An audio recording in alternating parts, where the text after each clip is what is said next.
سلطان القدیم من الرجس الخبیث المخبث الشیطان اللعین الرجیم وقبیلہ ونفقہ ونفسہ وہمزہ بسم اللہ الرحمن الرحیم۔ تمام نبیوں کے سردار حضرت محمد صلی اللہ علیہ وآلہ وسلم اور تمام مذاہب کے سردار دین اسلام کے پیروکاروں، السلام علیکم۔ طبتم، برکتیں اور رحمتیں ہوں آپ پر۔ سبحانک اللہم وبحمدک لا الہ الا انت استغفرک واتوب الیک۔ تحریر و تقریر سے پہلے سے پڑھ لیا جائے تو کوئی خطا ہو جائے تو اللہ تعالیٰ معاف فرما دیتا ہے۔ اللہم صلی علی سیدنا محمد و ابواب محمد و آل محمد و صحاب محمد و ازواج محمد و بارک وسلم۔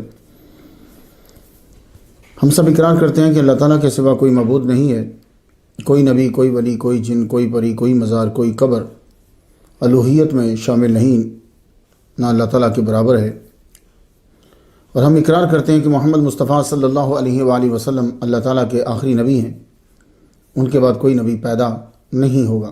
عظیم سند کے ساتھ عظیم پیام جو ہے وہ سماعت فرما لیجئے۔ امام رضا جو ہیں وہ بیان کرتے ہیں اپنے والد گرامی امام موسیٰ کاظم سے، وہ بیان کرتے ہیں اپنے والد گرامی امام جعفر صادق سے، وہ بیان کرتے ہیں اپنے والد گرامی امام محمد الباقر سے، وہ بیان کرتے ہیں اپنے والد گرامی امام زین العابدین سے، وہ بیان کرتے ہیں اپنے والد گرامی امام حسین سے، اور وہ بیان کرتے ہیں اپنے والد گرامی مولا علی شیر خدا۔ اللہ تعالیٰ سب سے راضی ہوا اور ان پہ رحمتیں ہوں تو مولا علی بیان کرتے ہیں محمد مصطفیٰ صلی اللہ علیہ وآلہ وسلم سے۔ حضور صلی اللہ علیہ وآلہ وسلم نے فرمایا الایمان معرفۃ بالقلب و قول باللسان و عمل بالارکان۔ خلاصہ اس کا یہ ہے کہ کامل ایمان جو ہے وہ تین چیزوں کے مجموعے کا نام ہے: دل سے جاننا، زبان سے اقرار کرنا، اور اپنی طاقت کے مطابق اپنے اعضاء سے عمل کرنا۔ ھذا رحمۃ من ربی۔ آج ہماری گفتگو جو ہے وہ 159 نمبر پہ پہنچ گئی ہے۔ جس ہستی کو سرنامہ کلام بنا رہے ہیں حضرت داود علیہ السلام ہے۔ سورہ صاد کی آیت نمبر 17 ہے، وَاذْكُرْ عَبْدَنَا داودا ذَا الْأَيْدِی إِنَّهُ أَوَّابٌ۔ اور ہمارے بندے داؤد کو یاد کریں جو بڑی قوت والا تھا، یقیناً وہ بہت رجوع کرنے والا تھا۔ تو جب اللہ نے ہمیں کہا ہے حضور کے ذریعے سے تو پھر اب ذکر سن لیجئے۔ یہ اسم داود جو ہے اس کا معنی کیا ہے اور تلفظ کیا ہے؟ اسم داود قرآن مجید میں 16 مرتبہ آیا ہے۔ اس کا تلفظ داود ہے، ہم داود بھی کہتے ہیں، وا الٹا پیش وو، داود۔ یہ اسم جو ہے عربی نہیں ہے، یہ اسم عجمی۔ اسے داوید بھی پڑھتے ہیں، ڈیوڈ انگلش میں کہتے ہیں۔ تو ایک لفظ جب ٹریول کر کے دوسری زبان میں چلا جاتا ہے تو اس میں کچھ نہ کچھ تبدیلی جو ہے وہ ضرور آتی ہے، یہ یاد رکھیے۔ تو داود کا معنی کیا ہوتا ہے؟ داود کا معنی ہوتا ہے محبوب۔ اب گفتگو آگے بڑھاتے ہیں، بچپن سے لے کے بادشاہت تک۔ داود علیہ السلام کا بچپن آپ کو بتاؤں گا میں، لیکن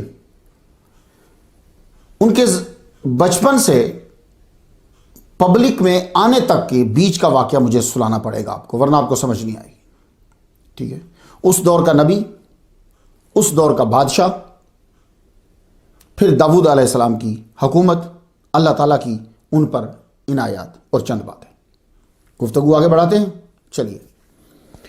آپ کے والد گرامی کا نام یسا ہے۔ آپ کا شجرہ حضرت اسحاق علیہ السلام کے ذریعے سے حضرت ابراہیم علیہ السلام تک پہنچتا۔ حضرت داود علیہ السلام کے 7 بھائی اور تھے اور 2 بہنیں۔ اس کا مطلب ہے کہ یسا کے بچے جو ہیں وہ 10 بنے، 8 بیٹے 2 بہنیں۔ حضرت داود علیہ السلام کی والدہ کا نام نہیں ملتا، صرف زبور میں اتنا ہے، یا ربو انی عبدک ابن اماتک۔ اے رب میں تیرا بندہ ہوں، تیری بندی کا بیٹا ہوں۔ حضرت داود یسا کے چھوٹے بیٹے تھے۔ ان کی ولادت جو ہے وہ یروشلم سے 8 کلومیٹر دور بیت اللحم میں ہوئی۔ ھذا رحمۃ من ربی، اس جگہ کی میں زیارت کر کے آیا ہوں۔ اس کے سامنے مسجد عمر ہے، حضرت عمر رضی اللہ تعالیٰ عنہ کی یاد میں بنائی، اس مسجد میں نے عصر کی امامت کروائی۔ یہ وہی جگہ ہے جہاں حضرت عیسیٰ علیہ السلام پیدا ہوئے۔ آپ بھی کچھ زیارت کر لیجیے۔ والد گرامی امیر نہ تھے، چند بھیڑیں تھیں جو داؤد علیہ السلام چرانے کے لیے لے جاتے، لیکن آپ کا گھرانہ عالی گھرانہ تھا۔ اکثر آپ بیت المقدس جاتے اور وہاں عبادت کرتے، اللہ کے عبادت گزار بندوں سے ملاقات کرتے۔ یسا کے بڑے بیٹے جو تھے وہ کچھ کاروبار میں لگے، گھر کا خرچہ چلتا تھا، بعد میں فوج میں بھی شامل ہوئے۔ مگر داؤد علیہ السلام جو ہیں یہ قد میں بھی چھوٹے اور عمر میں بھی چھوٹے، ان کے ذمہ لگایا کہ تم بھیڑے لے جایا کرو، لے آیا کرو۔ یہ صبح بھیڑے لے جاتے، شام کو گھر آ جاتے۔ بھیڑیں بکریاں چرانا آسان کام نہیں ہے۔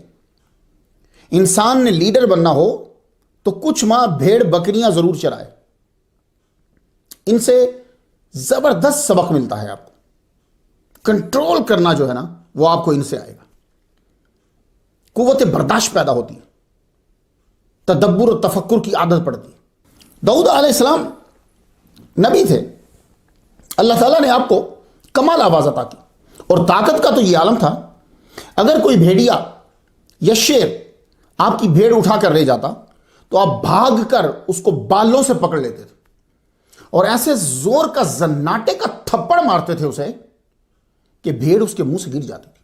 مگر اللہ تعالیٰ نے اپنے نبی داؤد کو دنیا کے سامنے بڑی شان و شوکت کے ساتھ ظاہر کیا۔ اب مجھے رک کر پہلے آپ کو تھوڑا سا ماحول بتانا ہوگا۔ یہ میں ماحول بتاؤں گا، ایک میدان تیار ہوگا تو پتا چلے گا کہ حضرت داؤد علیہ السلام کی انٹری کیسے ہو رہی ہے، تو اس کے بنا بات مکمل نہیں ہوگی۔ اب آ جائیے حضرت اشمعیل علیہ السلام۔ شموئیل، اس کے پروننسیشن بے شمار میں نے دیکھے، اس لیے اگر کسی کو ایک آتا ہو تو وہ ہم پہ اعتراض نہ کرے۔ اسماعیل، اشمعیل، اش بھی ہے۔ بنی اسرائیل کی سرکشی حضرت حزقیل علیہ السلام کے بعد بڑھ کر بت پرستی میں داخل ہو گئی۔ نتیجہ یہ نکلا کہ نبوت کا سلسلہ رک گیا اور ان سے بادشاہت بھی چھن گئی۔ فرعون کی طرح جالوت بادشاہ کو ان کے اوپر مسلط کر دیا۔ اس کے قبضے میں فلسطین سے مصر تک کا جو درمیان کا علاقہ تھا وہ سب اس کے اندر تھا۔ تو یہ اسرائیلیوں کی لڑائی فلسطینیوں کے ساتھ نئی نہیں ہے، یہ یاد رکھیے گا۔ ان کی موسیٰ علیہ السلام کے دور سے چل رہی ہے ان کے ساتھ لڑائی۔ یہ اللہ سے دعائیں کرتے، یا اللہ کوئی نبی بھیج۔ یہ نبی کی دعا اس لیے کرتے تھے کیونکہ نبی ہی بادشاہ کا انتخاب کرتا تھا۔ خاندان نبوت سے ایک عورت جو ہے وہ امید سے تھی، جس سلسلے سے نبوت آ رہی تھی نا اس میں ایک عورت امید سے تھی۔ تو بنی اسرائیل کے مظلوم دعا کرتے، یا اللہ نبی پیدا فرما، ہمارا حال سمجھ جائے۔ وہ ماں بھی دعائیں کرتی، یا اللہ تعالیٰ میری سن لے، مجھے بیٹا عطا کر، میری سن لے، میرا بیٹا عطا کر، اے اللہ میری سن لے، مجھے بیٹا عطا کر۔ اللہ نے سن لی، بیٹا عطا فرما دیا۔ تو عبرانی میں کہتے ہیں اشمو یائیل، اے اللہ میری سن لے۔ تو جب اللہ تعالیٰ نے بیٹا عطا فرما دیا تو نام ہی رکھ دیا اشموئیل یا اشموئیل، اسماعیل بھی بولتے۔ یہ بڑے ہوئے تو والدہ نے بیت المقدس کے بڑے عالم کے پاس جا کر اپنے بیٹے کو دے دیا کہ جاؤ خدمت کرو، بڑوں کی خدمت کرو، مقدس گھر کی۔ یہ بزرگ کی خدمت کر رہے ہیں۔ ایک رات آپ سوئے تو آواز آئی، اسماعیل، فوراً اٹھے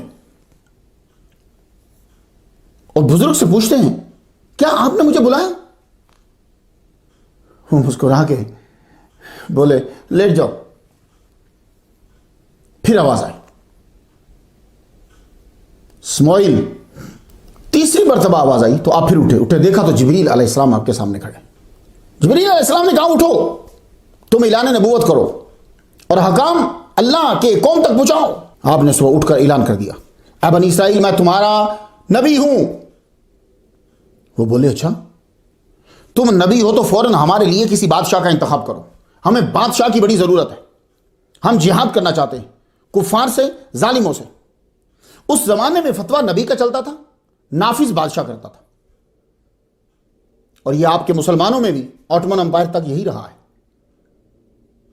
کہ آپ کی عدالت میں یہ سارے فتاوی جو ہیں وہ مفتی لیا کرتا تھا، پھر قاضی صاحب حاکم جو ہے وہ نافذ کرواتا تھا اسے۔ تو اب تو خیر آپ لوگ ترقی کر گئے ہیں نا، تو اب آپ دوسروں کے لاز لیتے۔ تو یہ جہاد کرنا چاہتے تھے بنی اسرائیل، تو اس سے معلوم یہ ہوا کہ جہاد بنی اسرائیل میں تھا، تو کیا موجودہ مخالف میڈیا جو الفاظ مسلمانوں کے لیے استعمال کرتا ہے یہاں کرے گا؟ اب آپ کہیں گے جی ہمیں حوالہ دیجیے، اب بھی ان کی کتابوں کے اندر وہ جملے موجود ہیں۔ سموئیل 1 باب 15 نشان نمبر 3، یاد رہے گا آپ کو، جا کے چیک کیجئے گا، اس سے آپ کو فائدہ ہوگا۔ جب آپ پر کوئی اعتراض کرے تو بتاؤ یہ آپ کے اندر بھی ہے۔ سموئیل 1 باب 15 نشان number 3، Go and smite Amalek and utterly destroy all that they have and spare them not, but slay both men and women, infant, suckling, and sheep, camel and ass۔ یعنی جاؤ قوم عمالقہ سے لڑو، ہر چیز اڑا کے رکھ دو، تباہ کر دو، کچھ نہیں چھوڑنا، بندوں کو، عورتوں کو، انفینٹ کو، دودھ پینے والوں کو، بھیڑوں کو، اونٹوں کو، گدوں کو، سب مار دو۔ یہ ابھی بھی موجود ہے۔ تو میرا صرف ایک سوال ہے میڈیا سے کہ تم نے جس آیت کو آگے پیچھے کاٹ کے بیان کیا اور ما قبل کے ظلم بیان ہی نہ کیے، سورۃ توبہ آیت نمبر 5 جو ہے، فَقْتُلُوا الْمُشْرِكِينَ حَيْثُ وَجَدتُّمُوهُمْ، یہی پھیلائی گئی تھی نا ٹکا کے۔ اس میں اور بائبل کی مذکورہ عبارت میں کیا فرق ہے؟ حالانکہ دیکھا جائے تو اس کا اگلا حصہ ہے کہ ایمان لائے، نماز قائم کریں، زکوٰۃ دیں تو چھوڑ دو، مگر بائبل میں تو چھوڑنے کا سوال ہی نہیں ہے، حتیٰ کہ بچے اور جانور بھی۔ اسی لیے میں پوری دنیا سے یہ کہتا ہوں کہ پہلے جہاد کے میننگ کو سمجھیے، اور جب بات کیجئے تو پورا پڑھیے۔ یہ پوری آیا نہیں ہے، سورۃ توبہ کی آیت نمبر 5 جو میڈیا میں پڑھی جاتی ہے پوری نہیں ہے۔ بنی اسرائیل کی آرزو ہے کہ وہ لڑنا چاہتے ہیں ظالموں سے، اسی کو جہاد کہتے ہیں۔ تو بنی اسرائیل جو لڑنا چاہتے تھے ظالم سے، اس کے لیے انہوں نے بادشاہ چاہا۔ سورۃ البقرہ کی آیت نمبر 246 سے سنیں، اِذْ قَالُوا لِنَبِيٍّ لَّهُمُ ابْعَثْ لَنَا مَلِكًا نُقَاتِلْ فِي سَبِيلِ اللَّهِ، جب انہوں نے اپنے پیغمبر سے کہا کہ کسی کو ہمارا بادشاہ بنا دیجئے تاکہ ہم اللہ کی راہ میں جہاد کریں، اب بادشاہ کی تلاش شروع ہوگی۔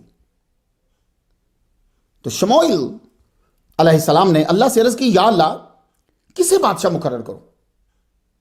اللہ تعالیٰ نے فرمایا کہ یہ جو تمہارا عصا ہے نا، اس عصا کے بالکل برابر جس کا قد ہوگا وہ بادشاہ، تم اسے بادشاہ مقرر کر دو۔ عرض کی اللہ اتنی آبادی ہے، میں اگر چیک کرنا شروع بھی ہو جاؤں تو بہت دیر لگ جائے گی اللہ پاک۔ اللہ نے فرمایا ایک اور ساتھ آسانی کے لیے نشانی، کہ یہ جو تمہارے پاس باٹل ہوتی ہے نا، اس کے اندر آئل ڈال لو۔ تو اس وقت باٹل جو ہوتی تھی، بوتل، وہ چمڑے کی بناتے تھے، اس کے اوپر کورک جو ہے نا وہ لگا، جیسا بھی ہوتا، میں آپ کو سمجھانے کے لیے کورک بول رہا ہوں۔ تو جو ہی وہ شخص تمہارے قریب آئے گا تو یہ جو اولیو آئل ہے یہ جوش مارنے لگ جائے گا، تمہارے لیے آسانی ہو جائے گی۔ تو اللہ تعالیٰ نے آسانی پیدا کر دی۔ آپ پہلے سٹیپ میں نکلے، رستے میں گھومتے، جو آپ کو لگتا کہ اس کا قد ذرا بڑا ہے، کیونکہ وہ جو عصا تھا وہ 12 فٹ کا تھا، تو آپ اس کے ساتھ رکھتے، لیکن وہ کچھ نہ کچھ فرق ہو جاتا، یا سر نیچے ہو جاتا، وہ بالکل برابر نہیں ہو رہا تھا۔ آپ سارا دن تو پھرتے رہے، شام کا وقت قریب ہے تو آپ گھر آئے، گھر آ کر آپ بیٹھے، ابھی بیٹھے ہی ہوں گے کہ 2 جوان داخل ہوئے، نوجوان نہیں، جوان، نوجوان کے بعد جوان ہوتا ہے، تو 2 جوان داخل ہوئے، آئل نے جوش مار دیا، کورک باہر۔ اللہ کے نبی نے دونوں کو حیرانی سے دیکھا، پوچھا تم کون ہو، کدھر آئے ہو؟ ایک آگے بڑھا، میرا نام طالوت ہے، مجھے ابا نے بھیجا ہے آپ سے دعا کروانے کے لیے کہ ہمارے گدھے گم ہو گئے ہیں۔ آپ نے فرمایا تم میرے قریب آؤ۔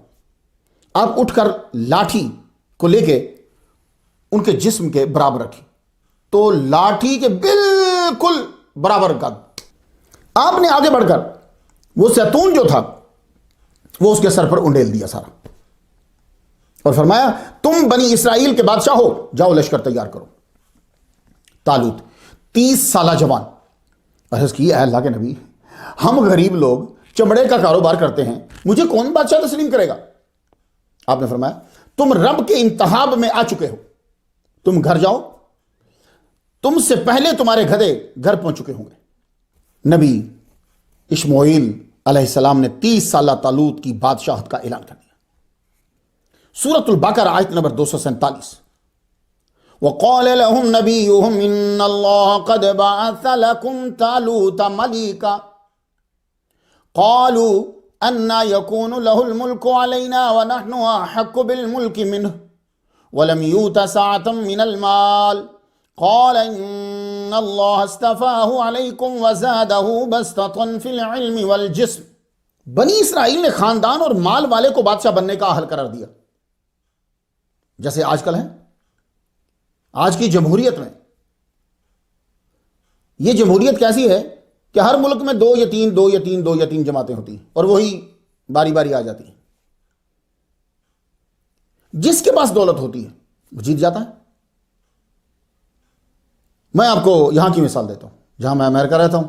19 نومبر 2020 کی BBC کی رپورٹ ہے کہ امریکہ کے الیکشن میں $14 بلین خرچ ہوئے ہیں۔ یہ ابھی کا بات کر رہا ہوں میں آپ کو، اور یہی بات وہ بول رہے تھے وَلَمْ يُؤْتَ سَاعَةً مِّنَ الْمَالِ، اس کے پاس تو پیسے نہیں ہیں۔ تو نبی نے فرمایا پہلی بات اللہ نے اسے چنا ہے، وَزَادَهُ بَسْطَةً فِي الْعِلْمِ وَالْجِسْمِ، یہ دوسری بات وہ تم پر علمی اور جسمانی برتری رکھتا ہے۔ قد اس کا دیکھا کتنی ہائٹ، اور اس کے اندر علم ہے، اللہ نے عطا کیا اسے۔ اگر مسلمانوں کے ممالک انہی 2 صفات کو دیکھ کر اپنا حاکم چنتے تو موجودہ حالت نہ ہوتی۔ جس ملک کا وزیر تعلیم نظام تعلیم کو نہ جانتا ہو، وزیر اطلاعات کو کچھ اطلاع ہی نہ ہو، تو نتیجہ کیا نکلتا ہے؟ وہ قوم مکروس، مغلوب، مفلوج اور مفول ہو جاتی ہے۔ کیا مطلب؟ مفول مینز بس ہر کام پھر انہی کے اوپر ہی ہوتا ہے جو زیادتی ہے۔ وجہ یہ تھی کہ بنی اسرائیل نے تقسیم کر رکھی تھی۔ حضرت یعقوب علیہ السلام کے بیٹے لیوائے یا لاوی کی اولاد جو ہوگی وہ نبی انہی کی اولاد سے ہوگا، اور یعقوب علیہ السلام کے بیٹے یہودا سے بادشاہت ہوگی۔ یہ انہوں نے تقسیم کر دی تھی۔ طالوت جو ہیں یہ بنیامین کی اولاد سے تھے۔ ان کو یہ چھوٹی ذات کا تصور کرتے تھے۔ ہر قوم کے اندر ان کے اپنے حساب سے چھوٹی ذات کے لوگ ہوتے ہیں۔ جی انڈیا کے اندر ہندو جو ہیں ان کے اندر سب سے ٹاپ کی ذات برہمن ہے نا، تو برہمنوں کے اندر بھی پھر ذات ہے، پھر سٹیٹس ہے ان کے اندر۔ جی وہ جو وہاں کے لوگ رہتے ہیں وہ جانتے ہوں گے۔ تو اللہ تعالیٰ نے قرآن مجید میں کیا کہا ہے اس بارے میں؟ ناقابل تردید حقیقت بیان کر دی۔ سورۃ المرسلات آیت نمبر 20۔ أَلَمْ نَخْلُقكُّم مِّن مَّاءٍ مَّهِينٍ، کیا ہم نے تمہیں حقیر پانی سے پیدا نہیں کیا؟ بس پوری دنیا یہ بتا دے، جب کبھی خاندان اور مال نشہ چڑھانے لگے تو بس یہ سوچنا کیا میری تخلیق اور پیدائش دوسرے سے الگ ہے؟ کیا میرا آخری مقام مرنے کے بعد دوسروں سے الگ ہے؟ کیا میرے خون کا رنگ اور اس کے خون کا رنگ الگ ہے؟ کیا میرا باپ آدم ہے اور اس کا الگ ہے؟ کیا میرا خالق اللہ ہے اس کا الگ ہے؟ میری حیات سانسوں پہ ہے، آکسیجن کی مدد سے ہے، اس کا ذریعہ کیا الگ ہے؟ سوچو گے تو اللہ کی ہی بات مانو گے کہ ان اکرمکم عند اللہ اتقاکم، جس کی خوبیاں زیادہ ہیں وہ اللہ تعالیٰ کے نزدیک زیادہ قریب ہے۔ یہ معیار ہے۔ بلندی صرف اہل و عیال مال و منال سے نہیں ہے، بلندی عبادات و عادات، اخلاق و اعمال سے ملتی ہے۔ بنی اسرائیل ڈٹے رہے کہ اس میں بادشاہ بننے کی کوئی صفت نہیں ہے، نہ یہودا کی آل ہے اور نہ اس کے پاس مال ہے۔ آپ نے فرمایا یہ اللہ کی طرف سے مقرر ہوا ہے۔ اس کی دلیل یہ ہے کہ جو ہی تم اس کی بادشاہت کو تسلیم کر لو گے، اللہ تعالیٰ تمہارا کھویا ہوا التابوت فیہ سکینہ جو ہے وہ تمہیں عطا کر دے گا. اور فرشتے اس کے گھر کے سامنے لا کر رکھ دیں گے. لو جی یہ سننا تھا تو وہ ہر شے بھول گئے، کیونکہ اس کا انتظار تو وہ سالوں سے کر رہے تھے. یہ بہت چاہیے تھا انہیں. تو جب آدمی کی ضرورت ہائی سٹینڈرڈ کی ہوتی ہے نا تو وہ چھوٹی چھوٹی ساری چیزیں ہی پھر بھول جاتا. جب یہ سنا مان گئے. سورۃ البقرہ آیت نمبر 248 سماعت کیجیے. وقال لهم نبيهم ان آیۃ ملکہ ان یأتیکم الطابوت فیہ سکینۃ من ربکم وبقیۃ مما ترک آل موسیٰ وآل ہارون تحملہ الملائکہ. ان کے نبی نے ان سے کہا اس کی بادشاہت کی ظاہری نشانی یہ ہے کہ تمہارے پاس وہ صندوق آ جائے گا جس میں تمہارے رب کی طرف سے دل جمعی ہے. اس صندوق میں اللہ کی نشانیاں ہیں جنہیں تم خوب جانتے ہو. آل موسیٰ اور آل ہارون کا بقیہ ترکہ ہے. فرشتے اسے اٹھا کر لائیں گے. اب یہاں آپ کو رکنا پڑے گا. اب ایک بات آ گئی ہے، داؤد علیہ السلام کا مرتبہ جو ہے وہ واضح ہوگا جب آپ طالوت اور التابوت فیہ سکینہ کو جان لیں گے تب. کیونکہ ان کے بغیر داؤد علیہ السلام کی سٹوری ادھوری ہے. کیونکہ پہلی جنگ جب داؤد علیہ السلام شریک ہوئے ہیں تو یہ التابوت فیہ سکینہ موجود تھا. پھر یہ ساری زندگی حضرت داؤد علیہ السلام کے پاس رہا ہے. تو اس لیے جاننا تو ضروری ہے نا بھائی. یہ سٹوری کا بڑا مضبوط حصہ ہے. التابوت فیہ سکینہ. اس کے کئی نام ہیں. ایک چیز کو ماننے والی جب مختلف قومیں ہوتی ہیں تو پھر نام بھی بدلتے جاتے ہیں. التابوت فیہ سکینہ کو آرک آف دا کووننٹ بھی کہتے ہیں، تابوت العہد. اس کو تابوت موسیٰ بھی کہتے ہیں، آرک آف دا ٹیسٹمونی بھی کہتے ہیں اسے. یہ تابوت ہے. تابوت تابوت اس کی جمع توابیت آتی ہے. جانتے ہو کہ تابوت کا معنی کیا ہے بھئی؟ تابوت تو سنا ہوگا، تابوت تابوت لاؤ تابوت. الصندوق، اس کو آپ صندوق بھی کہہ سکتے ہیں، صندوق بھی کہہ سکتے ہیں. تو الصندوق الذی یحرز فیہ المتاع، یہ ہے تابوت کی تعریف.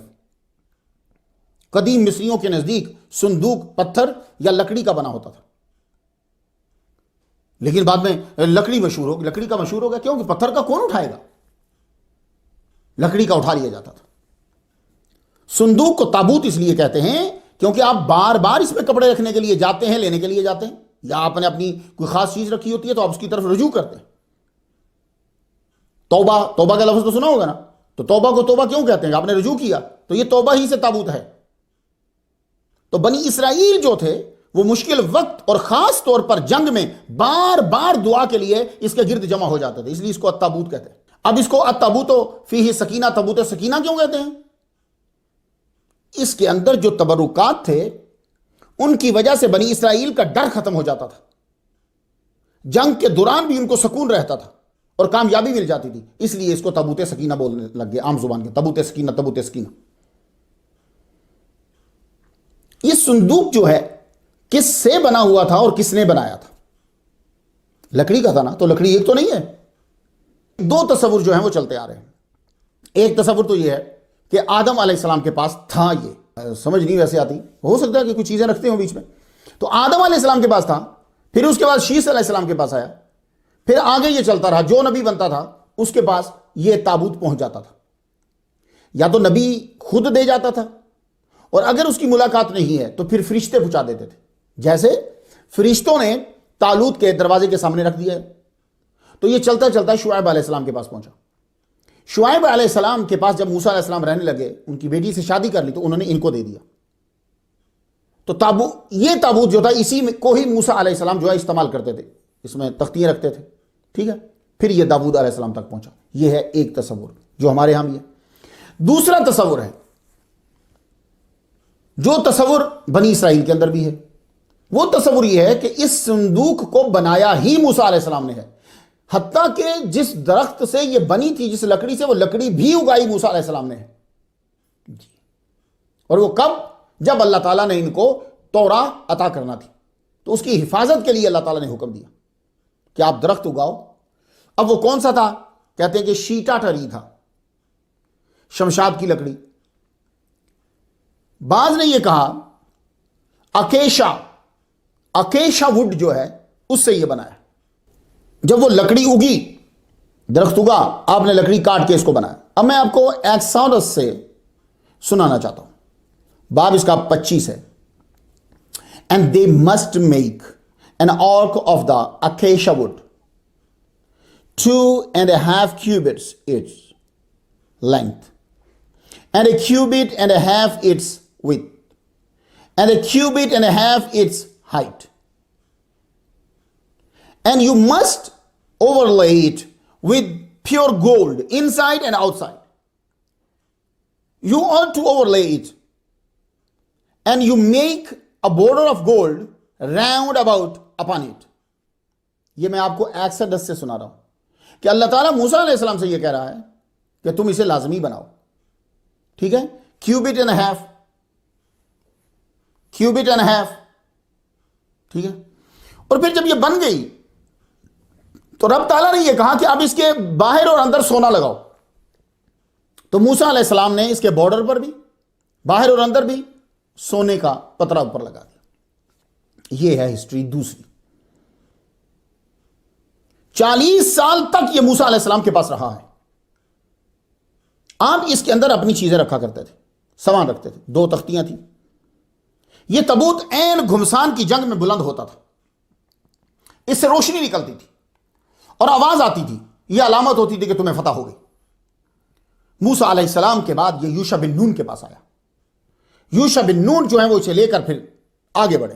سر پر اٹھا کر آپ نے جو دریا کو کراس کیا ہے، اس دریا کو ضرور دیکھیے گا. ٹھیک ہے، اگر آپ جارڈن سے جائیں تو پھر تو رستے میں ہی آئے گا، یہ پہلے آئے گا.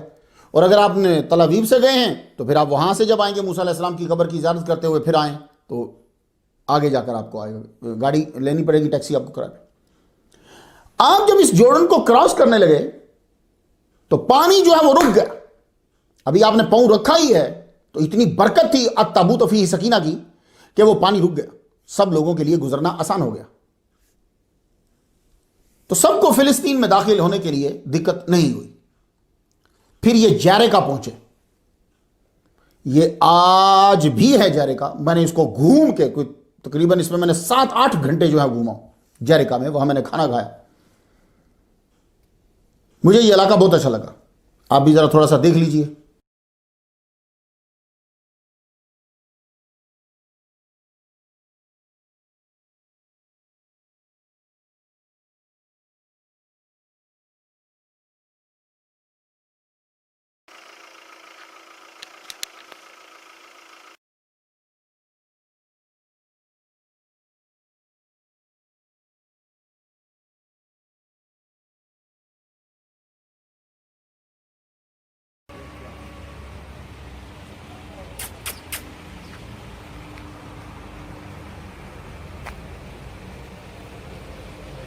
اللہ اکبر، اللہ اکبر، اللہ اکبر، اشہد ان لا الہ الا اللہ، اشہد ان لا الہ الا اللہ.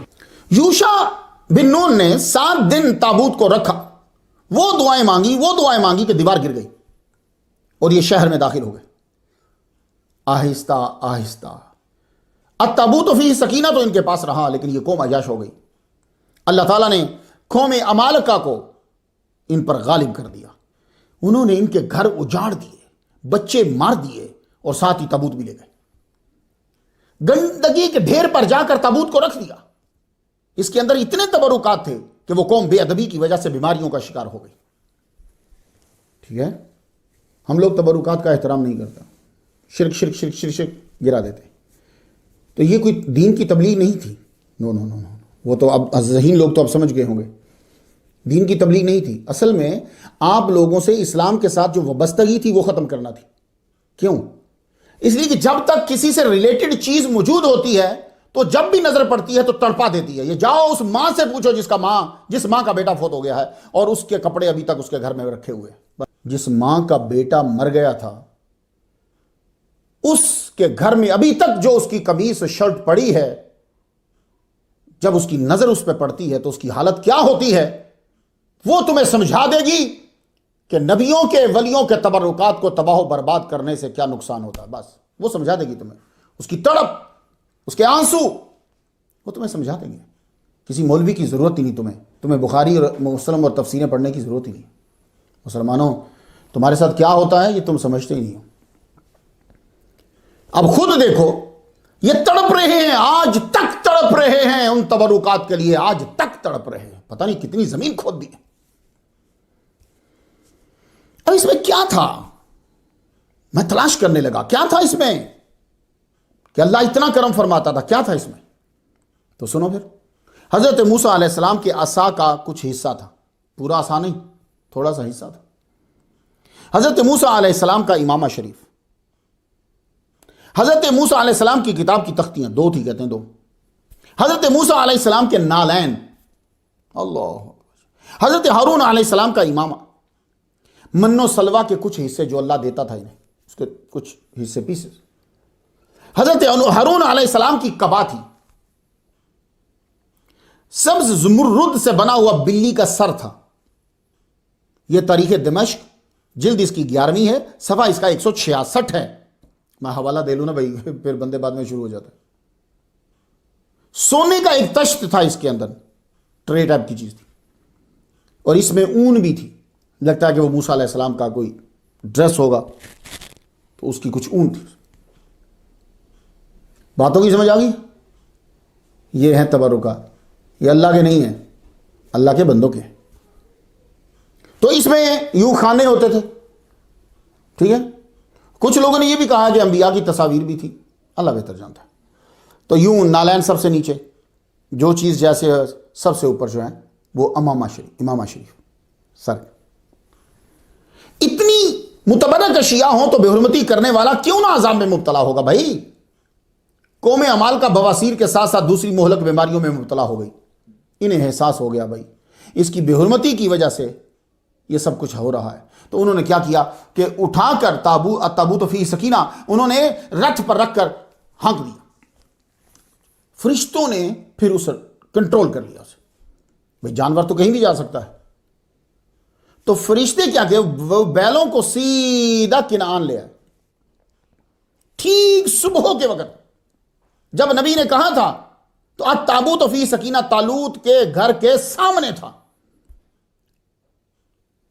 اس دن لوگ بھی ذرا جلدی آ گئے، انہوں نے دیکھا تو التابوت فیہ سکینہ طالوت کے گھر کے سامنے، بادشاہت کو تسلیم کر دیا. سن رہے ہیں؟ دیکھیں داؤد علیہ السلام کو بتلانے کے لیے ایک پورا سٹیج بنانا ہے بھائی. اب دیکھیں نا خطیب صاحب جب آتے ہیں تو یہ تو نہیں اسی وقت یہ سب چیزیں بنیں گی.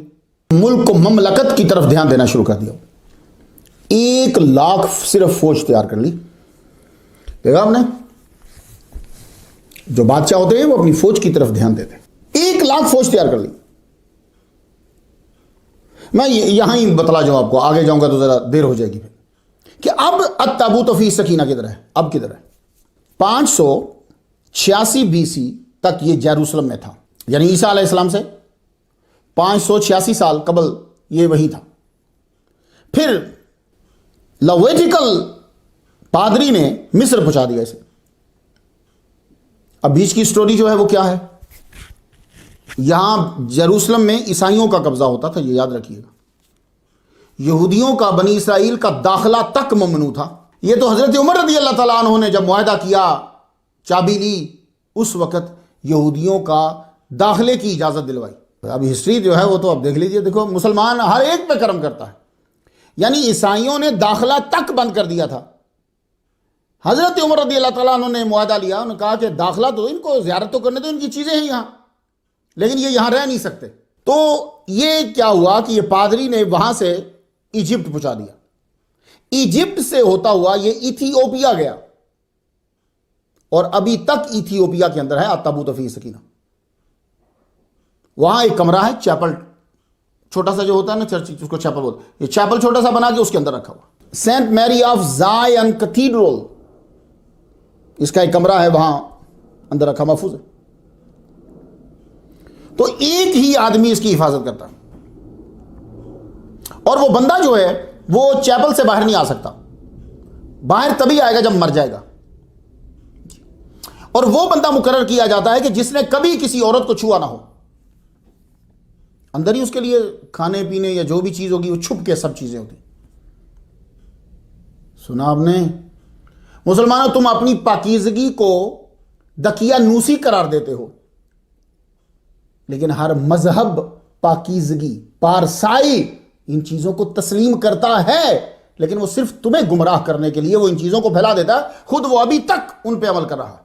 طالوت کا جالوت سے مقابلہ، بادشاہ بن گیا، التابوت فیہ سکینہ مل چکا تھا، بادشاہ بھی مل گیا تھا، ان کو 1,00,000 فوج تیار ہو چکی تھی، اپنے ظلموں کا بدلہ لینے کے لیے تیار ہو گئے۔ ان کے بچوں کو مارا گیا تھا، بنی اسرائیل کو گھروں سے نکالا گیا تھا، انہوں نے بدلہ تو لینا ہے۔ بادشاہ نے پھر اعلان کیا کوئی بوڑھا فوج میں نہیں رہے گا، بیمار نہیں، جس کا مکان بن رہا ہے نہیں، جس پہ قرض ہے وہ بھی فوج میں نہیں جائے گا، جس کا تازہ تازہ نکاح ہوا ہے وہ بھی نکل جائے۔ یہ سارے لوگ فوج سے باہر ہو گئے، باقی فوج بچی 80,000۔ بھائی اس وقت کوئی فوج اس طرح تو نہیں ہوتی جیسے آج آپ کی جو 6 مہینے کے بعد آپ نے گھر واپس جانا ہے، وہ فوج بھی ادھر ہی رہتی تھی۔ کتنے رہ گئے جی لاکھ میں سے؟ 80,000۔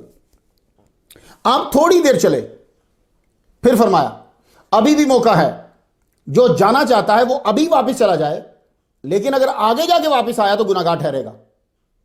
فوج 70,000 رہ گئی۔ اب یہ بالکل جورڈن کی طرف بڑھ رہے ہیں، ٹھیک ہے، نہر یا دریا جو بھی آتا راستے میں۔ سورۃ البقرہ آیت نمبر 249 سے سنیں ذرا۔ فَلَمَّا فَصَلَ طَالُوتُ بِالْجُنُودِ قَالَ إِنَّ اللَّهَ مُبْتَلِيكُمْ بِنَهْرٍ فَمَنْ شَرِبَ مِنْهُ فَلَيْسَ مِنِّي۔ اب ذرا خلاصہ سن لو، آگے نہر آ رہی ہے، اللہ تمہاری آزمائش کرے گا، جس نے ایک گھونٹ سے زیادہ پیا وہ آرمی سے خارج۔ سب نے پی لیا، صرف 313 نے ایک گھونٹ لیا یا پیا ہی نہیں۔ کہاں 70,000 کی فوج، کہاں 313۔ تو دریا کو جو کراس کیا وہ صرف 313 نے کیا۔ اب یہ 313 کی صف بندی برابر میں جالوت، وہ اپنی آرمی لے کے پہلے ہی پہنچ چکا تھا۔ اب جب یہ 313 جو ہیں ان کی نظر پڑی، ایون کہ طالوت سمیت، یہ بول اٹھے۔ سورہ بقرہ آیت نمبر 249 ذرا سماعت کر لیجیے۔ قالوا لا طاقت لنا اليوم بجالوت وجنوده، وہ بولے آج ہم جالوت اور اس کے لشکر سے لڑنے کی طاقت نہیں رکھتے۔ لو یہ 313 کا بھی پھر جملہ ہے، لیکن ان 313 میں سے بھی چند اعلیٰ روحانی درجے کے لوگ تھے۔ وہ بولے بارہا ایسا ہوا ہے، چھوٹی فوج بڑی فوج پہ غلبہ پا لیتی ہے، یہ ضروری نہیں کہ ہر قلت کے لیے ذلت ہو اور ہر کثرت کے لیے عظمت ہی ہو۔ 1,00,000 جالوت کی فوج اور 313 طالوت کے ساتھ صرف صف بندی ہوگی جناب۔ ایک غیر اختیاری روب چھا گیا، تو اب دعائیں کرنے لگے۔ تو التابوت فیہ سکینہ تو پاس تھا، ربنا افرغ علینا صبرا وثبت اقدامنا وانصرنا علی القوم الکافرین۔ سورۃ البقرہ آیت نمبر 250۔ ہمارے رب صبر دے، ثابت قدمی دے، اور قوم کفار پر ہماری مدد فرما۔ دعاؤں پہ دعائیں، دعائیں پہ دعائیں چل رہی۔ جالوت نے وہاں سے اعلان کیا پوری فوج کو ساری فوج سے لڑنے کی ضرورت نہیں ہے، میں اکیلا آگے بڑھ رہا ہوں، بس مجھے مار دو تو تم جیت گئے۔ یہ اعلان ہوا۔ اس نے جب یہ اعلان کیا، ادھر سے کوئی آگے بڑھ ہی نہیں رہا۔ وہ جالوت کو کون مارے؟ یہ اتنا بہادر تھا کہ اپنے لشکر سے بہت آگے ہوتا تھا۔ یہ تب جہاز تو نہیں ہوتے تھے نا، پیدل ہی چلتے تھے۔ یہ اپنے لشکر سے بہت آگے پہلے پہنچ جاتا تھا دشمنوں کے پاس، اور بارہا ایسا ہوا کہ ابھی آرمی اس کی پہنچتی نہیں تھی، یہ جنگ جیت چکا ہوتا تھا۔ یہ ہر وقت لوہے میں چھپا رہتا تھا، صرف آنکھیں اس کی انکورڈ ہوتی تھی، کوئی بھی وار کرتا تو وار لوہے پہ ہوتا تھا۔ بہت قداور تھا۔ ویسے بھی قوم عمالقہ کے قد جو ہیں وہ بڑے بلند ہوتے تھے۔ یہاں تک لانے کے لیے مجھے آپ کو شموئیل علیہ السلام سے سٹوری شروع کرنی پڑی۔ فوج ادھر 313، جالوت ادھر، یہ بار بار کہہ رہا ہے کہ ایک بندہ بھیجو، بس وہ مجھے مار دے تم جیت جاؤ گے، ایک بندہ بھیجو مجھے مار دے تم جیت جاؤ گے۔ جب اس کا اصرار بڑھا، ادھر سے کوئی نہیں جا رہا، تو طالوت نے، بادشاہ نے اعلان کیا جو اس کو مارے گا میں اپنی آدھی سلطنت اسے دے دوں گا اور اپنی بیٹی میکال کا رشتہ بھی اسے دے دوں گا۔ یہ اعلان ادھر سے نشر ہو گیا، پھر بھی آگے کوئی نہیں جا رہا۔ سٹوری یہاں تک لایا، اب سٹیج تیار ہے۔ اب فصل الخطاب جو ہے نا، خطیب جو ہے اب وہ آئے گا. سمجھ گیا؟ جنہیں آیات آتی ہیں وہ سمجھ گئے. فصل الخطاب. ادھر میں آپ کو آغاز میں بتا چکا ہوں کہ حضرت داؤد کے 7 بھائی تھے. آپ جو ہیں وہ سب سے چھوٹے تھے، قد میں بھی اور عمر میں بھی. تو والد حضرت یسا نے آپ کو بھیڑوں کو چرانے پہ رکھا ہوا تھا. یاد آ گئی بات؟ تو آپ کے 3 بھائی طالوت کے لشکر میں شامل تھے اور وہاں جا چکے تھے. تو والد نے کہا جاؤ بھائیوں کی خبر لے کر آؤ اور مجھے آ کر حالات بتاؤ کہ جنگ کا کیا بنا. تو حضرت داؤد علیہ السلام جو ہیں وہ زیادہ دیر گھر سے باہر رہتے تھے، اس لیے کہ آپ کے ہاتھ میں جو ہے وہ سلنگ شاٹ ہوتی تھی. انگلش میں تو غلیل کو بھی سلنگ شاٹ ہی کہتے ہیں، مگر آپ کے پاس یہ تھی جس میں لکڑی کا دوشاخہ نہیں ہوتا، وہ تھی آپ کے پاس. اس کی تھرو دور تک ہوتی ہے اور اس سے نشانہ ٹھیک لگانا کمال مہارت ہوتی ہے، یاد رکھیے. اس سے آپ بھیڑوں کی حفاظت کرتے تھے. ایسا گھما کے مارتے کہ پتھر جانور کی آنکھ میں لگتا، وہ بھیڑ چھوڑ کر بھاگ جاتا تھا. تو آپ کے پاس 3 پتھر تھے. تو آپ جب یوں کرتے تھے، آپ بیٹھتے تھے، بھیڑیں سامنے چل رہی ہوتی تھی، آپ کوئی پتھر لیتے، اس پتھر کو یوں رگڑتے اس کی چونچ بنا دیتے تھے، یوں رگڑتے رہتے. وہ 3 سنبھالے ہوئے آپ کی جیب میں تھے. ابا نے جب بھیج دیا، عمر آپ کی 20 سال، ابا نے کہا جا کے پتہ کر کیا، تو وہ اسی طرح ہی جا کے بھیڑوں کو اندر رکھا. وہ سلنگ شاٹ ہاتھ میں لی، پتھر آلریڈی 3 جیب میں تھے، چل پڑے. جوان تو دوڑتے ہوئے جا پہنچے، آرمی کے ساتھ ملے. ابھی دیکھا آرمی وہیں کھڑی ہے، سیدھا بھائیوں کے پاس گئے. ابا نے بھیجا ہے، تمہارا حال پوچھا ہے، وہ بتاؤ کیا صورتحال ہے. انہوں نے کہا جالوت للکار رہا ہے کہ صرف ایک مرد بھیجو جو مجھ سے لڑے. ہمارے بادشاہ طالوت نے اعلان کیا ہے جو اس کو پچھاڑے گا وہ آدھی سلطنت میں شریک اور ان کا داماد ہوگا. آپ نے فرمایا یہ کام میں کر دیتا ہوں. دیکھ لیے جی، فصل الخطاب، سٹیج لگ گیا ہے، مجمع ہے، آ جائیے. بس یہاں لانا تھا آپ کو، اور اگر وہ بیان نہ کرتا نا سمجھ نہیں آنی تھی. داؤد علیہ السلام کو بھائی طالوت کے پاس لے گئے، بادشاہ کے پاس. داؤد علیہ السلام بولے میں جاتا ہوں. بادشاہ نے پہلے تو ان کا قد دیکھا اور ان کا قد دیکھا. جالوت کا قد اپنے قوم سے بھی زیادہ بڑا، ان کی قوم کا تو ان سب سے بڑا. تم لڑو نا، بادشاہ فکر نہیں کرو. تو بعض اوقات ایسا ہوتا ہے کہ یقین آپ کو نہیں آتا پر یقین کرنا پڑتا ہے. یہ میں نہیں سمجھ پایا. پھر میں یہی کہتا ہوں کہ وہ اللہ کی طرف سے ہوتا ہے. قد چھوٹا، فوج کی ٹریننگ بھی نہیں لی، صرف اپنے بھائیوں کو ملنے کے لیے آئے ہیں. طالوت مان گیا، ٹھیک ہے یہ لو، یہ لباس پہن لو اور یہ لو تلوار. داؤد علیہ السلام کہنے لگے میرے کو نہ تلوار چاہیے اور نہ ہی لباس چاہیے. اوپر سے پھر حیران ہو گیا، اور بھائی جس سے لڑنے جا رہے ہو وہ پورے کا پورا لوہے میں چھپا ہوا ہے، صرف اس کی آنکھ ننگی ہے. کہنے لگے کوئی بات نہیں، میں تو اسے نبوت کی طاقت ہی کہتا ہوں. لو جی ادھر سے اعلان ہو گیا، جالوت ریڈی، ہمارا مرد آ رہا ہے. لو 20 سالہ جوان مرد آ رہا ہے. تو تصوف میں مرد صاحب دل، بہادر، سخی، مومن اور مقرب کو کہا جاتا ہے مرد. ادھر سے اعلان ہوا، وہ سارے ہنسنے لگے. آپ بنا کچھ پہنے سلنگ شاٹ ہاتھ میں پکڑی آپ نے، اور ایک پتھر آپ نے نکالا. وہ جو 3 تھے نا ان میں سے ایک نکال کے آپ نے اس کے اندر ڈالا. ڈال کر ادھر آپ چلے، ادھر شموئیل علیہ السلام اور بزرگوں نے التابوت فی سکینہ سامنے رکھ کے دعائیں شروع کر دی. اللہ نے فرشتوں کو حکم دیا میرے بندے داؤد کی مدد کرو. ہر طرح سے مدد شروع ہو گئی. ادھر سے داؤد علیہ السلام چلے، ادھر سے فرشتوں کے نعرے بلند ہوئے. یہ فرشتہ لفظ ہوتا ہے، اگر کوئی غلط بولتا ہے تو ویسے ہی اڈاپٹ کر لیا ہے. میں خود بول جاتا ہوں، لیکن میں بتا دیتا ہوں آپ کو کہ فرش، فا کے نیچے بھی زیر، را کے نیچے بھی زیر. ادھر سے داؤد علیہ السلام چلے، ادھر سے فرشتوں نے نعرہ بلند کر دیا. آپ نے سلنگ شاٹ میں پتھر ڈال کر جو گھما کر پھینکا، یوں گھماتے اسے، گھما کر جو پھینکا تو وہ پتھر جو ہے وہ سیدھا یوں آنکھ کو پھاڑتا ہوا پیچھے سے نکل گیا کھوپڑی سے. یار یہ ابابیل کا کنکر تھا، لیکن کنکر تو چھوٹے تھے. ابابیل کا کنکر اگر آپ نے پڑھا ہو تو ہاتھی میں سے یوں وہ یوں پھینکتا تھا ابابیل وہ کنکر ہاتھی میں سے نکل جاتا ہے. کتنا موٹا ہوتا ہے ہاتھی بھائی, اس کو تو یہ گولی بھی اثر کم کرتی ہے, یوں نکل جاتا. پر لگتا ہے کہ یہ وہی اسی ہی مٹی کا بنا ہوا تھا لیکن ذرا موٹا تھا. ہم جسے غلیل کہتے ہیں اور باقی تمام ٹائپس پستول گنز سے نشانہ لگانا اتنا مشکل نہیں ہوتا. کیوں؟ یوں آپ سیدھا رکھتے ہو اسے, ٹھیک ہے, پہلے آپ نشانہ لیتے ہو, اب تو بہت ہی ایزی ہو گیا, اب تو وہ لینسز لگے ہوتے ہیں, ساری چیزیں لگی ہوتی ہیں, بیناکولر ساتھ ہوتی ہے, وہ تو اب تو اور ایزی ہے. لیکن پھر بھی آپ یوں موشن لیس خود بھی ہوتے ہیں, اسے بھی کرتے ہیں, پھر لگاتے ہیں. یہ مشکل ہے. اس سے لگانا نشانے کے اوپر, اس سے لگانا یہ بہت مشکل, کیونکہ اس کو تو آپ گھما رہے ہو, کیونکہ جتنا گھماؤ گے تیز اتنی سپیڈ ہوگی. اللہ اکبر جل شانہ. آپ کے ایک پتھر سے جالوت جو ہے وہ زمین پر آ گرا. آپ نے اللہ کا نام لے کر دوسرا پتھر جو ہے وہ پھر پھینکا دائیں طرف, تیسرا پتھر آپ نے اللہ کا نام لے کے بائیں طرف پھینکا. پر 3 ہی پتھر پھینکے آپ نے.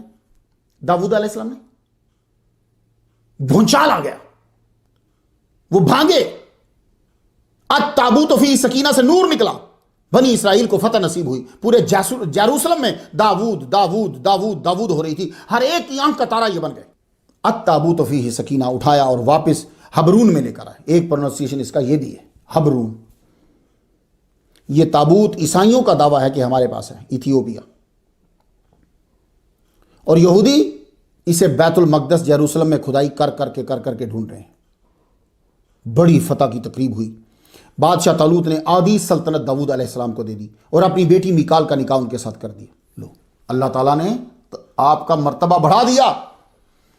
ایسے اللہ عزت بڑھاتا ہے, ماحول بنا دیتا ہے. اس لیے اللہ کی عبادت میں جٹے رہو, کہیں نہ کہیں وہ ماحول بنا دے گا تمہارے لیے. کوئی نہیں جانتا تھا, ابا جی بھی ان کو بھیج دیتے تھے بکریاں چرانے کے لیے. اب آدھی سلطنت کا سب سے چھوٹا بیٹا آدھی سلطنت کا مالک ہے. وقت گزرتا گیا, وقت کے ساتھ ساتھ آپ کی شہرت اور عزت بڑھتی گئی. 40 سال آپ کی عمر مبارک ہوئی تو اللہ نے آپ کو اعلان نبوت کا حکم دے دیا. کہا اب اعلان نبوت کر دو. بادشاہ طالوت کا وصال ہو گیا. آپ بلا شرکت غیر بنی اسرائیل کے بالاتفاق بادشاہ بن گئے. اللہ فرماتا ہے سورہ 7 کی آیت نمبر 26 پہ, یا داود انا جعلناک خلیفۃ فی الارض فاحکم بین الناس بالحق. اے داود, ہم نے تمہیں زمین میں خلیفہ بنا دیا, تم لوگوں کے درمیان حق کے ساتھ فیصلے کرو. اب بادشاہ کے لیے جو چیز ضروری ہوتی ہے وہ اللہ نے فرما دی کہ فیصلے حق کے ساتھ, نہ حق نہ ہو. اور کیا, وَلَا تَتَّبِعِ الْهَوَىٰ, اپنی نفسانی خواہش کی پیروی نہ کرو. ہر مسلم حاکم کے لیے یہ اصول ہے, ہر مسلم حاکم کے لیے وہ اپنے بنائے ہوئے لائے ہوئے جو حکم ربی کے خلاف ہوں وہ نافذ نہ کرے, نہ عمل کرے. جی, کیونکہ اس کے اندر کہیں نہ کہیں نفسانی خواہش ہے. اس کی وجہ بھی بتلا دی. فاحکم بین الناس بالحق اور ولا تتبع الہویٰ. بھائی کیوں ہم کہہ رہے ہیں تمہیں؟ اس لیے کہ اگر تم نے نفسانی خواہشات کی پیروی کی تو کیا ہوگا؟ فَيُضِلَّكَ عَن سَبِيلِ اللَّهِ, ان کی پیروی تم کو اللہ کی راہ سے بھٹکا دے گی. یہ جو شریعت کے خلاف عمل کرنا ہے یہ تو دنیا میں نقصان ہوگا نا, آخرت میں کیا کہ اس تمام گروپ کو شدید عذاب ہوگا.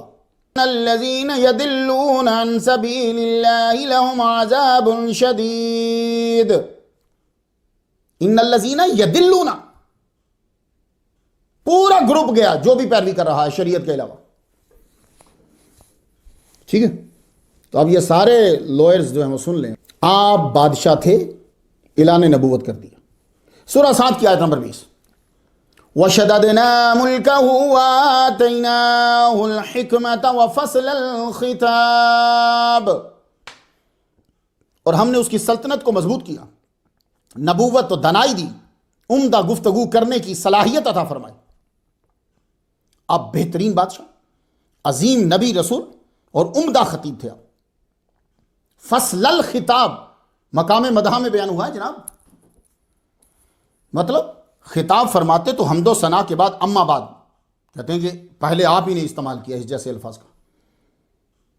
اور آپ بات سمجھانے کی عمدہ صلاحیت رکھتے تھے, بات مختصر کرتے, اور آپ کو اپنی بات سمجھانے کے لیے ہماری طرح لمبی تشریح نہیں کرنی پڑتی. بعض اوقات ہم لوگ کوئی جملہ بولتے ہیں, اس کے بعد پھر ہم 5-5 7-7 گھنٹے لگے رہتے ہیں اس کی تشریح کرنے. وہ مجھے جملہ یاد آ رہا ہے, وہ داتا صاحب کے خطیب ہیں, کہنے لگے ایسی بات کرتے ہی کیوں کہ جس کو سمجھانے کے لیے بعد میں 5 گھنٹے بولنا پڑے. تو فصل الخطاب کیا ہے کہ پہلی دفعہ ہی مختصر بات ایسی کرو کہ جو اگلے کی سمجھ میں آ جائے, یہ فصل الخطاب ہے. تو داؤد علیہ السلام نے اعلان نبوت کیا. زبور کا نزول سورۃ بنی اسرائیل جو ہے اس کی آیت نمبر 55. وَآتَيْنَا دَاوُودَ زَبُورًا, ہم نے داؤد علیہ السلام کو زبور عطا کی. امام قرطبی اور امام باغوی نے لکھا ہے کہ اس میں 150 سور تھی. یہ سور پتہ کیا ہوتا ہے؟ سورت کی جمع. آپ کہتے ہیں نا سورت, تو اردو میں ہم اس کی جمع بناتے ہیں سورتیں, لیکن سورہ جو ہے یہ عربی کا لفظ ہے تو جمع بھی عربی میں بنے گی. تو اس کی جمع آتی ہے سین پہ سو وازبر واز, سور, را کے اوپر جزم ہے. تو 150 سور تھی اس کے اندر. آج بھی یہ 5 حصوں میں ہے اور تقسیم آج بھی 150 ہی ہے. نام اس کا ذرا نیا ہے, زبور نہیں, اسے سامز کہتے ہیں. سام. اب سامز جو ہے یہ 5 حصے ہیں. سام ایک جو ہوگا اس کا مطلب آلت الموسیقیہ, یہ سام کا معنی ہے. اب زبور ہمارے ہاں زبور ہے, سام نہیں ہے. تو زبور کا معنی کیا ہے؟ تو کچھ کہتے ہیں کہ زبور حصوں والی کتاب کو کہا جاتا ہے, جس کے حصص ہوں, 1 حصہ 2 حصے 3 حصے, اسے زبور کہا جاتا ہے. بعض کہتے ہیں کہ کتاب کو زبور کہا جاتا ہے جو آسمان سے آتی ہے. سنتے جائیے, یہ آپ کو پھر آپ کہیں گے جی ہمیں کیوں معنی بتلا رہا ہے؟ تو معنی بتلانے سے یہ ہوتا ہے کہ کہیں نہ کہیں مسئلہ حل ہو جاتا ہے. جی اب ضروری تو نہیں کہ سارے مسائل ڈسکس کیے جائیں. تو زبور آسمانی کتاب کو بھی کہتے ہیں جی. اور زبور کا معنی لکھنا بھی ہوتا ہے. بات میرا حل کافی واضح ہو گئی. اب اس میں اس کتاب میں تھا کیا؟ اگر ہم کہیں گے جی زبور حضرت داؤد علیہ السلام پر نازل ہوئی, فوراً ذہن میں آئی اس میں تھا کیا؟ تو اس میں کیا تھا؟ لیس فیہ حلال ولا حرام ولا فرائض ولا حدود وانما هو دعاء وتحمید وتمجید. اس میں کوئی حلال و حرام فرائض حدود کے تذکرے نہیں تھے, بس اس میں دعائیں ہوتی تھیں, اللہ کی حمد ہوتی تھی, اللہ کی بزرگی بیان ہوتی. That's it. یہی وجہ ہے مفسرین سورۃ الانبیاء کی آیت نمبر 105 وَلَقَدْ كَتَبْنَا فِي الزَّبُورِ مِن بَعْدِ الذِّكْرِ أَنَّ الْأَرْضَ يَرِثُهَا عِبَادِيَ الصَّالِحُونَ. اس کا ترجمہ انہوں نے یوں کیا ہے, لوح محفوظ کے بعد ہم نے الزبور یعنی تمام آسمانی کتب میں لکھ دیا کہ زمین کے وارث ہمارے نیک بندے ضرور ہوں گے. اس لیے انہوں نے کیا, کیونکہ کوئی آدمی پڑھے گا نا تو ہوتا ہے بعض اوقات لوگ اسٹڈی کرتے ہیں تو مولوی کو تنگ کرنے کے لیے آ کے پوچھتے رہتے ہیں. پتہ ان کو ہوتا ہے, اس کا جواب آتا ہے ان کو, لیکن وہ آپ سے محفل میں پوچھیں گے. تو میں اس لیے کبھی کچھ چیز بیان کر دیتا ہوں. تو یہاں الزبور کا معنی کیا کریں گے؟ الزبور کا معنی داؤد علیہ السلام والی زبور نہیں. الزبور کا معنی آسمانی کتب جو ہیں, کہ یہ بات لوح محفوظ کے بعد ان میں لکھ دی گئی ہے. تو ذکر کا معنی لوح محفوظ ہوگا. اس میں کیا تھا جو زبور داؤد علیہ السلام, اس میں کیا تھا؟ تو قرآن مجید کی طرح تو نسخہ نہیں ہے کوئی ہمارے پاس. حضرت داؤد علیہ السلام جو ہیں وہ کیا پڑھتے تھے؟ تو سامس کے اندر وہ سب ہے, اس کا عربی میں بھی ترجمہ آ چکا ہے. اس کے کچھ ابواب میں سے میں کچھ نشانات جو ہیں وہ آپ کی نظر کرتا ہوں. طوبى للرجل الذي لم يسلك في مشورة الأشرار وفي طريق الخطى طوبى لجميع المتكلين لأن الرب عادل يحب العدل كلام الرب كلام نقي كفضة مصفاة في بوطة في الأرض ممحوصة 7 مرات احفظني يا الله لأني عليك توكلت.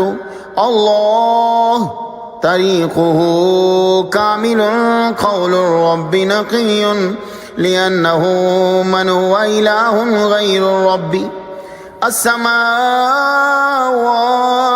تحدث بمجد الله والفلك يخبر بعمل يديه. من أجل اسمك يا رب اغفر اسمي لأنه عظيم. استمعي يا رب وارحمني يا رب كن معينا لي يا رب إلهي للأبد يحمدك. جو داؤد علیہ السلام کی کتاب ہے جو اب مل رہی ہے، یہ قرآن مجید کی طرح تو نسخہ نہیں ہے، تو جو اب مل رہی ہے اس کے 5 حصص ہیں، ٹھیک ہے؟ تو میں آپ کو کچھ ابواب سے تھوڑا تھوڑا بتاتا ہوں. باب پہلا، نشان پہلا، طوبی للرجل الذی لم یسلک فی مشورۃ الاشرار وفی طریق الخطاہ. Happy is the man that has not walked in the counsel of the wicked ones. باب دوسرا، نشان 12واں، Tooba لجمیع المتکلین. Happy are all those taking refuge in him. خوشی ان لوگوں کے لیے جو اللہ پہ بھروسہ کرنے والے. باب 11، نشان 7، لأن الرب عادل يحب العدل. یہ تو ترجمہ بتانے کی ضرورت نہیں ہے. سامس باب 12، نشان 6، کلام الرب کلام نقی. رب کا کلام پاکیزہ کلام، کفدۃ مصفات. بھائی ایسے جیسے بالکل کلیئر چاندی جس میں کوئی ملاوٹ نہیں ہے. ہائے ہائے، جس کو 7 مرتبہ صاف کر دیا گیا. فی بوطۃ فی الارض ممحوصۃ 7 مرات. Clarified 7 times. پیوریفائی پہ پیوریفائی کیا گیا ہو اسے. ایسا ہے رب کا کلام. باب 16، نشان نمبر 1، احفظنی یا اللہ لانی علیک توکلت. اے مالک میری حفاظت فرما کیونکہ میں تجھ پہ بھروسہ کرتا ہوں. یہ داؤد علیہ السلام کی وہ جو کتاب ہے اس سے آپ کو چن کے دے رہا ہوں، چن کے. باب 18، نشان 30، اللہ طریقہ کامل. وہ اللہ اس کا طریقہ جو ہے وہ کامل ہے، رستہ کامل ہے. قول الرب نقی لأنہ من هو الہ غیر ربی. وہ معبود اس کے علاوہ کوئی رب نہیں ہے، اور رب کا قول پاکیزہ. السماوات تحدث بمجد اللہ والفلک یخبر بعمل یدیہ. داؤد علیہ السلام فرماتے ہیں آسمان اس کی بزرگی اور شان کو بیان کر رہا ہے. اور باب 25، نشان نمبر 11، من اجل اسمک یا رب. ہوئے ہوئے اغفر اسمی لأنہ عظیم. تیرے عظیم نام کا صدقہ اے اللہ، اے رب میرے گناہ معاف کر دے، بہت بڑے گناہ ہیں. اے رب سن. استمعی یا رب ورحمنی یا رب کن معینا لی یا رب. میری دعائیں سن، مجھ پہ رحم فرما، میرا مددگار بن جا. الہی الی الابد احمدک. اے میرے معبود اب تک تیری ہی تعریف میں کروں گا. تو بھئی کچھ میں نے آپ کو بتا دیا. اکثر لوگ زبور میں کیا تھا، زبور میں کیا تھا، تو میں نے اس 5 کو دیکھ کے جو مجھے باتیں لگی تو میں نے وہ بیان کر دی، کیونکہ یہ باتیں میچ کرتی ہیں ہمارے قرآن مجید سے، میچ کرتی ہیں احادیث سے، میچ کرتی ہیں. تو الحکمت دالۃ المومن. بھائی آپ اللہ کی عبادت کرنے شہر سے دور نکل جاتے، پہاڑوں میں، وہاں جا کر خوش الہانی سے زبور میں موجود اللہ کے جو تسبیحات ہیں، جو بتائے ہوئے کلام کو پڑھتے ہیں. آواز میں وہ جادو تھا کہ پرندے اڑتے ہوئے رک جاتے، درندے ٹھہر جاتے، چرندے آ جاتے، سب جمع ہو کر آپ کا کلام سنتے، پہاڑ بھی ساتھ بولنے لگ جاتے. اللہ اکبر. اب سورہ 7 کی آیت نمبر 18 سے سن لیجئے، پورا ماحول بن گیا ہے. اِنَّا سَخَّرْنَا الْجِبَالَ مَعَهُ يُسَبِّحْنَ بِالْعَشِيِّ وَالْإِشْرَاقِ. ہم نے پہاڑوں کو اس کے تابع کر رکھا تھا کہ اس کے ساتھ شام کو اور صبح کو تسبیح خوانی کرتے. عشیج کا معنی کیا ہوتا ہے؟ بالعشیج. عشیج کہتے ہیں ظہر کے بعد سے لے کے اگلے دن صبح تک، اس کو عشیج کہتے ہیں. اور اشراق جب دھوپ زمین پر پھیلے اس کو اشراق کہتے ہیں. تو جب کبھی آپ صبح کے ٹائم جاتے تو صبح کے ٹائم کیا ہوتا ہے؟ جب دھوپ پھیلے تو آپ شروع کرتے تو پرندے نیچے آ جاتے, درندے قریب آ جاتے, سب آپ جب شروع کرتے وہ بھی ساتھ پڑھنے لگ جاتے. یہاں یہ نہیں لکھا ہوا کہ وہ اپنی تسبیح پڑھتے, نہیں, ان کے ساتھ پڑھتے. سورۃ الانبیاء آیت نمبر 79 سنیے ذرا. وَسَخَّرْنَا مَعَ دَاوُودَ الْجِبَالَ يُسَبِّحْنَ وَالطَّيْرَ وَكُنَّا فَاعِلِينَ. طائر کا لفظ آ گیا نا, ہم نے پہاڑوں کو تابع کر دیا. وہ اور پرندے داؤد علیہ السلام کے ساتھ مل کر تسبیح کرتے. اب کچھ لوگوں نے تفسیر کیا کہ داؤد علیہ السلام پہاڑوں میں جا کر زبور پڑھتے تو وہ ایکو پیدا ہو جاتا اور باہر جو ہے وہ گونجتے. مقام مدح میں بیان کرنے کی ضرورت کیا ہے پھر؟ یہ تو پھر عام سی بات ہے بھائی, یہ کوئی خاص بات تو نہیں ہے. کئی بلڈنگز ہیں آج مغلوں کے دور کی جو بنی ہوئی, آپ جائیں, آپ یہاں بولو آواز ادھر جائے گی, گونجے گی آواز. آج بھی جناب آپ کئی غاروں میں جاؤ آواز گونجے گی. کون سی بڑی بات ہے اس میں؟ اگر پہاڑوں کی تسبیح کا مطلب گونجنا ہے تو پھر پرندوں کی تسبیح کا مطلب بھی پھر گونجنا ہی ہونا چاہیے نا, کیونکہ اللہ نے پہاڑوں اور پرندوں دونوں کو تسبیح میں ذکر کیا ہے. پھر کو جی پہاڑ بھی گونجتے تھے پرندے بھی گونجتے. کمال یہ ہوگا کہ جو روٹین میں نہیں ہوتا وہ ہو. جی اس سے معلوم ہوا کہ بلند آواز سے اجتماعی ذکر داؤد علیہ السلام کی سنت ہے. یہ صافی کرتے ہیں نا, ہو اللہ اللہ, وہ مسومی بھی کرتے ہیں. ٹھیک ہے, تو اجتماعی ذکر ساروں کو شامل کر لینا, پرندے بھی آ جائیں, پہاڑ بھی آ جائیں, چرندے درندے سب آ جائیں, داؤد علیہ السلام کی سنت ہے. اس سے ایک الگ ہی سرور پیدا ہوتا ہے جب اجتماعی ذکر ہوتا. لحن داؤدی مشہور ہے دنیا میں جناب. یہ لحن جو ہے اس کی جمع لحون آتی ہے. مسلمانوں, حضور صلی اللہ علیہ وآلہ وسلم کے صدقے سے پہلے انبیاء کے معجزات حضور کی امت میں کرامات کی شکل میں چھلکتے ہیں, جھلکتے ہیں. جی برکت کے لیے مسلم شریف کتاب و صلاۃ المسافرین سے میں حدیث سنانا چاہتا ہوں آپ کو. حضور صلی اللہ علیہ وآلہ وسلم نے رات کے وقت حضرت ابو موسیٰ اشعری رضی اللہ تعالیٰ عنہ کا قرآن مجید سنا. رک گئے, سننے کے لیے رک گئے. واہ خوبصورت آواز, تلاوت سنتے رہے. صبح آپ نے انہیں کیا فرمایا؟ یہ حدیث ابو بردہ رضی اللہ تعالیٰ عنہ کی اتھارٹی پر ہے. حضور صلی اللہ علیہ وسلم نے ابو موسیٰ اشعری سے کہا, لو رأیتنی وانا استمع لقراءتک البارحۃ لقد اوتیت مزمارا من مزامیر آل داؤد.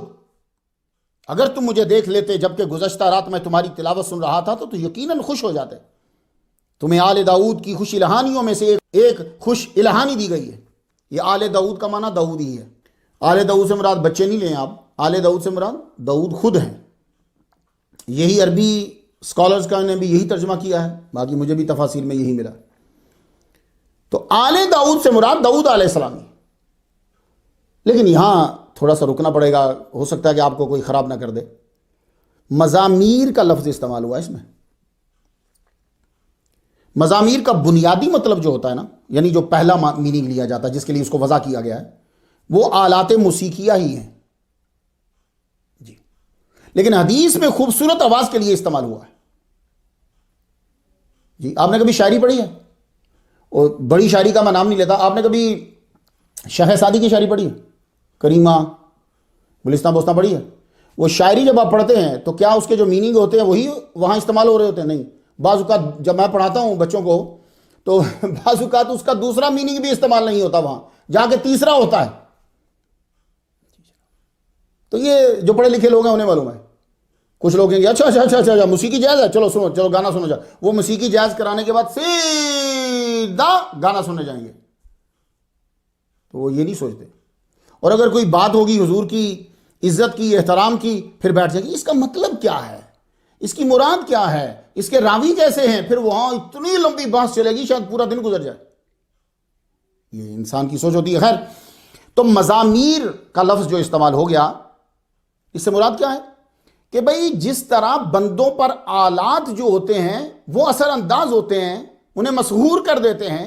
جیسے بانسری ہے تو مسحور ہوتا ہے. اب وہ معنی لیا گیا اس کا یہاں کہ آواز تیری ایسی ہے. اگر آپ اس کا مطلب آلات موسیقی کا جائز ہونا ثابت کریں تو پھر یہ بھی آپ کو واضح کرنا پڑے گا کہ ابو موسیٰ اشعری قرآن نہیں پڑھ رہے تھے, نعوذ باللہ نعوذ باللہ نعوذ باللہ گانا گا رہے تھے. کیونکہ مزامیر کا استعمال قرآن کے ساتھ تو نہیں ہوگا نا. تو ناؤز باللہ گانا گا رہے تھے اور نقل کفر نباشر ناؤز باللہ حضور سن رہے تھے. یہ بھی پھر آپ کو ثابت کرنا پڑے گا. اگر صرف آپ لفظ مزامیر لے کے چل پڑو گے آگے تو پھر یہ بھی ثابت کرنا کہ جس کے لیے استعمال ہوا وہ اس وقت کیا کر رہا تھا. خوبصورت مسحور کن آواز حضرت داؤد علیہ السلام کا معجزہ ہے. اور یہ آپ یاد رکھیے گا کہ موسیقی کسی نبی کا معجزہ نہیں ہے. یہ شیطان کا ہو سکتا ہے، نبی کا معجزہ نہیں ہے. یہ مزامیر سے مراد طرز ترنم ہے. تو جیسے بانسری مسحور کرتی ہے ویسے داؤد علیہ السلام کی آواز زبور پڑھتے ہوئے مسحور کر دیتی. ابو موسیٰ اشعری کی قرآن پڑھتے ہوئے صرف تشبیہ ہے. یہ مضامین یہ تشبیہ ہلکی سی، اور تشبیہ بھی پوری نہیں ہے، اس کا کہیں جا کے معنی لیں گے. یہ جو شاعری میں ایکسپرٹ ہیں وہ جانتے ہیں، میرے اس بات کو سمجھیں گے، دوسرے کو سمجھ نہیں آئے گی پوری مطابق. ایک مثال دے دیتا ہوں آپ کو ان لوگوں کے لیے کہ جو عقیدت کو برقرار رکھنا چاہتے ہیں اور ادب کو، ان کے لیے. حضور صلی اللہ علیہ وسلم نے ایک دفعہ وحی کی اقسام بتاتے ہوئے کیا کہا تھا؟ کوئی یاد آیا کسی آپ کو کہ وحی کتنی ٹائپس کی آتی ہے مجھ پہ؟ تو آپ نے فرمایا تھا کہ سلسلۃ الجرس سے، سلسلۃ الجرس سے، جرس گھنٹی کو کہتے ہیں، تشبیہ دی. اب حضور کا فرمان سن لیجئے گھنٹی کے بارے میں مسلم شریف میں آپ نے فرمایا الجرس مزامیر الشیطان. یہ جو گھنٹی ہے یہ شیطان کے آلات میں سے ہے، موسیقی کے آلات میں سے. تو اللہ کے بندو لفظ پکڑ کے بھاگنا جایا کرو، لفظ پکڑ کے بیٹھا کرو، وہاں سمجھا کرو. تو مزامیر سے مراد کیا لیں گے؟ مسحور کر دینے والی آواز. تو میں بتا رہا تھا آپ کو کہ آسمانی کتاب کی تلاوت کرتے. بھائی ہم لوگ صرف سٹوری نہیں بتاتے، جو چیز پتہ چلتی ہے وہ بھی آپ کے ساتھ شیئر کر دیتے ہیں. اور آپ کو شاید ٹائم لگ جائے گا، میں علماء کی بات نہیں کر رہا، اپنے جیسے بندے وہ تو ماشاءاللہ بڑے جو سنتے ہیں میں ان کو سلام کرتا ہوں، ان کا سننا میرے لیے دعا بن جاتا ہے. رات بھر عبادت کرتے حضرت داؤد علیہ السلام، ایک دن چھوڑ کر دوسرے دن روزہ رکھتے. آج امریکہ میں اتوار ہے نا، تو کل منڈے ہے، تو اگر انہوں نے اتوار کو روزہ رکھا ہے تو منڈے کو نہیں رکھتے تھے. منڈے کو روزہ رکھا ہے تو پھر اگلے دن ٹیوزڈے کو نہیں رکھیں گے، تو ایک دن چھوڑ کے ایک دن روزہ. غیب بتانے والی زبان مبارک حضرت محمد مصطفیٰ صلی اللہ علیہ وسلم کی زبان سے یہ معلوم ہوا. بخاری شریف کتاب التہجد، برکت کے لیے حدیث سنیں. ان رسول اللہ قال له احب الصلاۃ الى اللہ صلاۃ داؤد واحب الصیام الى اللہ صیام داؤد. حضور فرماتے ہیں کہ پسندیدہ نماز اللہ کو داؤد علیہ السلام کی نماز، یہ نوافل کی بات ہو رہی ہے. اور احب الصیام پسندیدہ روزے اللہ کو داؤد علیہ السلام کے روزے رکھے. وکانا ینام نصف اللیل. اب بتا رہے ہیں کہ نماز کی کیفیت کیا تھی، وہ جو نوافل پڑھتے تھے. وکانا ینام نصف اللیل ویقوم ثلثہ وینام سدسہ. یہ حدیث کی ترجمہ کرو گے تو مشکل ہوگی، تو میں آپ کو ایک گھنڈی بتا دوں. یہ مرشد مفتی علامہ محمد زبیر نقشبندی عطاسی مالکی وہ کہتے ہیں کہ یہ ایک ہی رات کو تقسیم کیا گیا ہے لیکن تسلسل کے ساتھ نہیں ہے. یہ انہوں نے بہت زبردست گھنڈی بتائی. اب یہ جو تحقیق کرے گا اس کے لیے مسئلہ کھلا ہے. تو رات وَيَصُومُ يَوْمًا وَيُفْطِرُ يَوْمًا، آسان سمجھاتا ہوں میں آپ کو. داؤد علیہ السلام کی عبادت بڑی محبوب تھی. روزہ رکھنے کی تقسیم اچھی لگتی تھی. آپ آدھی رات سوتے، پھر اٹھتے، خوب عبادت کرتے، پھر سو جاتے، پھر اٹھتے جی. اور روزہ ایک دن چھوڑ کر رکھتے تھے. تو یہ نوافل آپ لوگ بھی اسی طرح ہی پڑھا کرو. آج کے دور میں ٹینشن کا دور ہے، ڈپریشن کا دور ہے، سوچیں مارتے جا رہی ہیں آدمی کو. تو یہ بہت بہترین ہے ان لوگوں کے لیے جن کی عمریں 40 سے اوپر ہو چکی ہیں. آپ ذرا کر کے تو دیکھو. یہ داؤد علیہ السلام کی آج بھی سنت ادا کرو. حضور نے تعریف کی ہے، اس لیے آپ آدھی رات پہلے سو جائیں، جلدی سو جائیں، کیونکہ اس وقت آپ کے یہ جو اندر کے سیلز ہیں یہ مر کے نئے بن رہے ہوتے ہیں، اس لیے بڑی جلدی سونا ہے جی جناب. اور اگر آپ رات کو نہیں سوتے تو پھر یہ سیلز جو ہیں وہ دوبارہ سے صحیح نہیں ہوتے، پھر مرتا بندہ مر ہی جاتا ہے. تو آدھی رات پوری پہلی سو جائیے، اس کے بعد اٹھیے، اٹھ کے عبادت کیجیے، اس کے بعد پھر جو ہے وہ سو جائیے. پھر آپ اٹھیے، وہ تہجد کا جو آپ کا ٹائم ہے وہ بھی پڑھ لیجیے. پھر تہجد کے بعد تھوڑی دیر کے لیے پھر آرام کیجیے. پھر پاور لے کر یہ تھوڑا دیر ہوگا، یہ نہیں ہوگا لمبا، تو پھر اس کے بعد نماز پڑھنے چاہیے. حضرت داؤد علیہ السلام خود محنت کرتے. دا گولڈن ایج آف اسرائیل، آپ کا دور جو ہے نا یہ گولڈن ایج ہے، جیسے ہمارا کبھی بغداد میں ہوتا تھا. مگر حضرت داؤد علیہ السلام نے اب گولڈن ایج کے باوجود بھی اتنے عظیم بادشاہ ہیں لیکن آپ اپنی روٹی، اپنا کھانا پینا اور پہننا یہ اپنے ہاتھ سے کام کر کے کماتے اور اس سے کرتے۔ بخاری شریف سے حضور کا فرمان سن لیجیے، بخاری شریف کتاب البیوع میں یہ ملے گا آپ کو۔ وَإِنَّ نَبِيَّ اللَّهِ داؤد علیہ السلام کَانَ يَأْكُلُ مِنْ عَمَلِ يَدِهِ، وہ بادشاہ بننے کے بعد بھی اپنے ہاتھ سے کام کر کے پھر کر رہے ہیں، اور ہمارے ہاں بادشاہ بنتے ہی اسی لیے ہیں کہ ہاتھ سے کام نہ کرنے پڑے۔ ان کے پاس ایک معجزانہ ہنر تھا اس دور کے مطابق، وہ اس دور کی بہترین زیرہ بنا لیتے اور مہنگے داموں بازاروں میں بکتی تھی وہ۔ کیوں؟ اس لیے کہ اس جیسی تھی ہی نہیں، وہ ڈیزائن نہیں تھا، وہ میٹیریل اس طرح کا نہیں تھا۔ سورۃ الانبیاء آیت نمبر 80 ذرا سنیے۔ وَعَلَّمْنَاهُ صَنْعَةَ لَبُوسٍ لَكُمْ لِتُحْصِنَكُمْ مِنْ بَأْسِكُمْ، ہم نے داؤد علیہ السلام کو تمہارے لیے زرہ بنانے کی کاریگری سکھائی تاکہ لڑائی کے ضرر سے تمہارا بچاؤ ہو۔ اس آیت میں لکم پہ غور کیجئے، تمہارے لیے سکھائی۔ زرہ تو حضرت داؤد علیہ السلام سے پہلے بھی بنتی تھی، وہ جالود نے نہیں پہنی ہوئی تھی، سارے پہنتے تھے، لیکن وہ بھاری ہوتی تھی، بغیر کنڈوں اور حلقوں کے، سیدھی لوہے کی ایک پلیٹ، یوں لگا لی، پیچھے لگا لی۔ حضرت داؤد علیہ السلام جو زرہ بناتے تھے اس کا ایک کمال تو یہ ہوتا تھا کہ وہ قمیض کی طرح ہوتی تھی، یوں تک، یہاں تک آ جاتی تھی، جڑتی، صرف ادھر ہی نہیں، پوری جیسے آپ بنیان پہنتے ہو نا نیچے، بالکل ویسے اور آگے تک آتی۔ پھر آپ اتنے چھوٹے چھوٹے ٹکڑوں کو جوڑتے تھے، یوں ہلکے بناتے، اس کو پھر اگلے کے ساتھ جوڑتے۔ یہ آپ کے لیے آسان کیوں تھا؟ اس لیے کہ آپ جب لوہے کو پکڑتے تھے تو آپ کے ہاتھ میں لوہا نرم ہو جاتا تھا، تو آپ اس کو جدھر چاہتے اسے موڑ لیتے، اس لیے آپ کے لیے چھوٹی چھوٹی کڑیاں بنانا جو ہیں وہ آسان ہو جاتی۔ یہ جہاد میں ایک بڑا دفاعی سامان تھا، تو یہ بازار بیچ کر آپ گھر کا خرچہ چلاتے تھے، یہ بڑی مہنگی بکتی تھی۔ آپ سے یہ ہنر پھر دوسرے لوگوں نے بھی سیکھا، مگر ان کے ہاتھ پہ لوہا نرم نہیں ہوتا تھا، انہیں آگ میں پگھلانا پڑتا تھا، اس لیے آپ کی بنائی ہوئی کمال کی ہوتی تھی، ان کی بنائی ہوئی مثل تو ہوتی تھی لیکن اس جیسی ہلکی نہیں ہوتی۔ حضرت داؤد علیہ السلام ایٹ اے ٹائم دو کام کر رہے ہیں، قوم کی بادشاہت بھی کر رہے ہیں اور قوم کو حکمت اور دانائی بھی دے رہے ہیں، نبوت کے مقام پہ بھی سرفراز۔ سورۃ المائدہ کی ایک آیت پڑھنا چاہتا ہوں، اسے ذرا سنیے پھر بات آگے بڑھاتے ہیں۔ آیت نمبر 78 ہے، لُعِنَ الَّذِينَ كَفَرُوا مِن بَنِي إِسْرَائِيلَ عَلَى لِسَانِ دَاوُودَ وَعِيسَى ابْنِ مَرْيَمَ ذَلِكَ بِمَا عَصَوْا وَكَانُوا يَعْتَدُونَ۔ حضرت داؤد علیہ السلام نے لعنت کی بنی اسرائیل پر، یہ میں خلاصہ بتا رہا ہوں۔ کیوں کی؟ آپ بادشاہ ہیں، آپ نبی ہیں، یہ ان کی زبان سے لعنت کیوں ہو رہی ہے؟ تو بھائی سب کو نہیں ہو رہی، وہ جو بنی اسرائیل میں سے کفر کر رہے ہیں، انکار کر رہے ہیں، ان پہ ہو رہی ہے۔ یہ نافرمانی میں حد سے بڑھنے کی وجہ سے ہو رہی ہے۔ اب ان کے جرائم کیا تھے؟ ان کا ایک بڑا جرم میں آپ کو بتاتا ہوں، یہ بہت غور سے سننا ہے، جتنے بھی سماعت کر رہے ہیں ذرا غور سے سن لیجیے۔ یہ غور سے اس لیے نہیں کہتا کہ آپ عمل نہیں کرتے، یہ اس لیے کہتا ہوں کیونکہ آپ عمل نہ کرتے تو آپ سنتے ہی نہیں، یہ اس لیے کہہ رہا ہوں تاکہ آپ آگے سمجھا سکو۔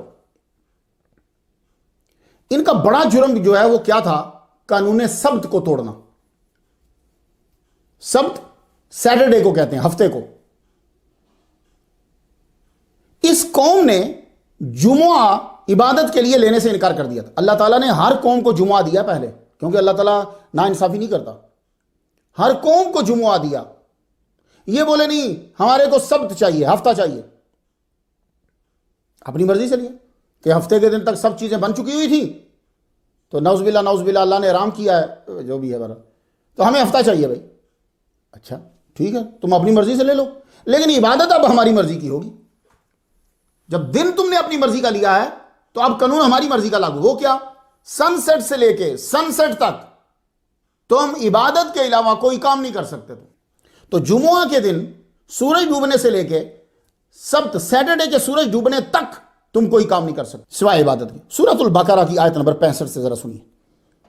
وَلَقَدْ عَلِمْتُمُ الَّذِينَ اعْتَدَوْا مِنْكُمْ فِي السَّبْتِ فَقُلْنَا لَهُمْ كُونُوا قِرَدَةً خَاسِئِينَ، اور یقیناً تمہیں ان لوگوں کا علم بھی ہے جو تم میں سے ہفتے کے بارے میں حد سے بڑھ گئے، اور ہم نے بھی کہہ دیا تھا تم ذلیل بندر بن جاؤ۔ اس واقعہ کو آپ نے سمجھنا ہے تو پلیز آپ کسی دن فارغ ہو کر سورۃ الاعراف کی آیت نمبر 163 سے لے کر 166 تک پڑھیں، آپ کو سمجھ آ جائے گی۔ یہ لوگ اللہ کے احکام سے کھیلتے تھے۔ اب اللہ تعالیٰ امتحان لیتا ہے بھائی، جب وہ امتحان لیتا ہے تو تم رک جاؤ۔ جس چیز کو تم فائدہ مند سمجھ رہے ہو یا فائدہ لینا چاہتے ہو، وہ تمہیں اس سے کہیں گنا زیادہ بعد میں دے دے گا، کہ اگر تم اس کے حکم پر عمل کر کے اس وقت رک جاؤ۔ اللہ تعالیٰ ہفتے کے دن ہی مچھلیاں بھیج دیتا، سطح کے اوپر یوں تیرتی نظر آتی۔ اب ہفتے کے دن جو ہے وہ مچھلی پکڑنا منع تھا۔ انہوں نے کیا کیا؟ ہیلا سوچا۔ یہ کیا کرتے؟ ہفتے کے دن وہ یوں سائڈ پہ گڈھے کھود دیتے بڑے بڑے، وہ چلتی چلتی گڈھے میں آ جاتی، یہ اوپر سے گڈھے کو بند کر دیتے، بند کر کے عبادت کرنے چلے جاتے۔ پکڑتے آگے اتوار کو ہی تھے، لیکن پھنسا جاتے تھے ہفتے کے دن۔ اب ان میں 3 گروپ بن گئے، ایک جو مچھلی پکڑتا ہے، ایک جو ان کو منع کر رہا ہے، 2 ہو گئے۔ تیسرا وہ گروپ جو آج کل بہت زیادہ ہے، یہ ہمیں کیا لگی یار، چھوڑو پرے، وہ منع نہیں کرتا تھا۔ تو منع کرنے والوں کو اللہ تعالیٰ نے محفوظ رکھا، باقی دونوں مار دیے، دونوں بندر بنا دیے۔ اب آپ سمجھ گئے زیادہ سے زیادہ کیا ہوگا یار؟ آج کل یار کوئی کر رہا، کوئی غلطی کر رہا، کوئی جرم، ہم روکیں گے یار ایسی لڑائی پڑ جائے گی، اگلا گالیاں دے گا، اگلا ناراض ہو جائے گا۔ یار محمد مصطفیٰ صلی اللہ علیہ وآلہ وسلم سے بڑھ کر ہو تم، تو جہاں تک اثر ہے، یہ یاد رکھیے، جہاں تک ہے، یہ ضروری میں کہہ رہا کہ آپ سڑک پہ کھڑے ہو جاؤ، جہاں جہاں آپ کی فیملی میں سورسز ہیں، فیملی تو سنے گی، بچے تو سنیں گے، بول دو، ایک دفعہ بول دو، روکو ضرور۔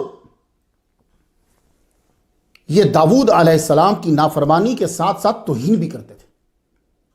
میں آپ کو ایک عبارت سناتا ہوں، سموئیل 2 اس کا باب 16 ہے، نشان نمبر 5۔ عربی میں بھی چونکہ آ چکی ہے بائبل، تو میں عربی سے ہی آپ کو سنا دیتا ہوں۔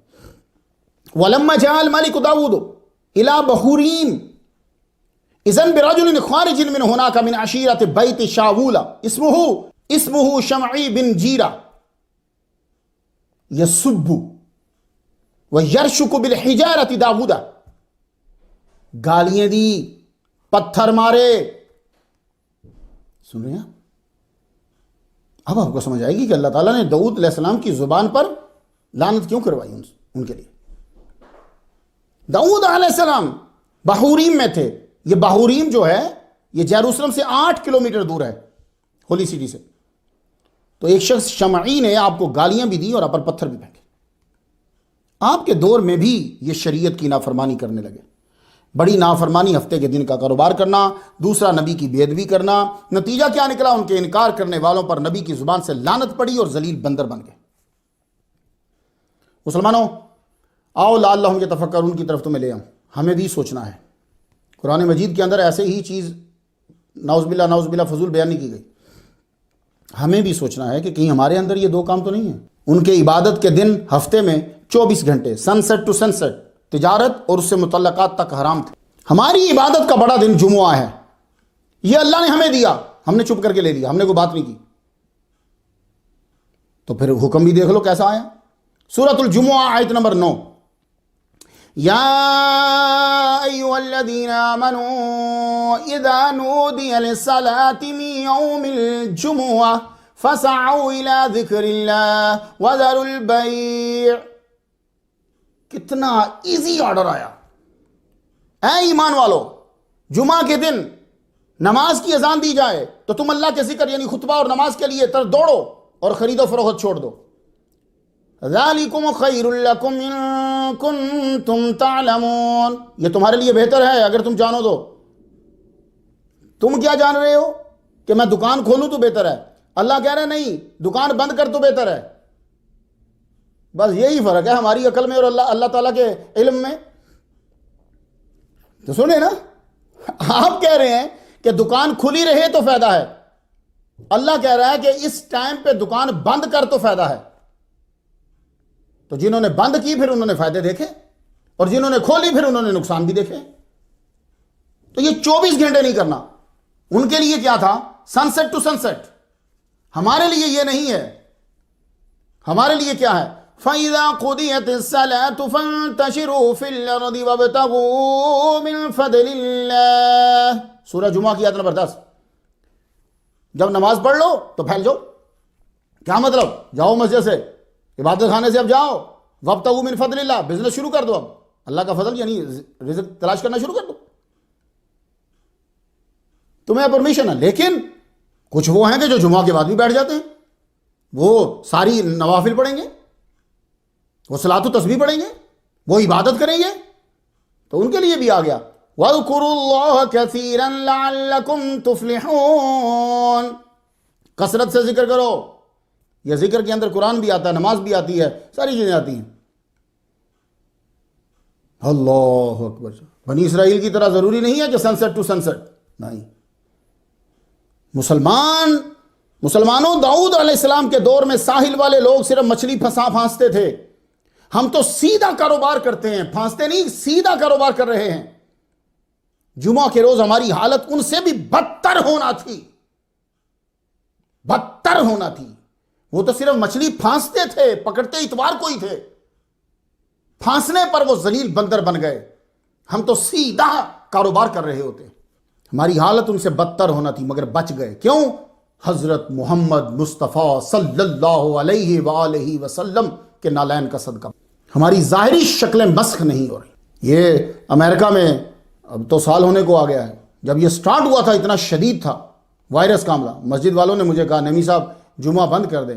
میں نے کہا یار یہ دیکھو مہربانی تمہاری یار, 3 بندے ہونا ضروری ہیں, کم از کم 10 12 20 تو آنے دو یار. بند نہیں بالکل کرو. میں جمعہ نہیں چھوڑنا چاہتا. اللہ کا فرض ہے. واحد میری مسجد ہے. میری کیا مسجد ہے جہاں کا میں نوکر ہوں, خادم ہوں, جھاڑو دینے والا ہوں. اس میں جو ہے وہ ہر جمعہ. داؤد علیہ السلام نے 7 سال 6 ماہ اعلان نبوت کے بعد حبرون میں گزارے. میں نے اس علاقے کو 2016 میں دیکھا ہے. آپ بھی کچھ دیکھ لیں یہ علاقہ. Yeah. See that right here is the factory to make glass. And look to it now.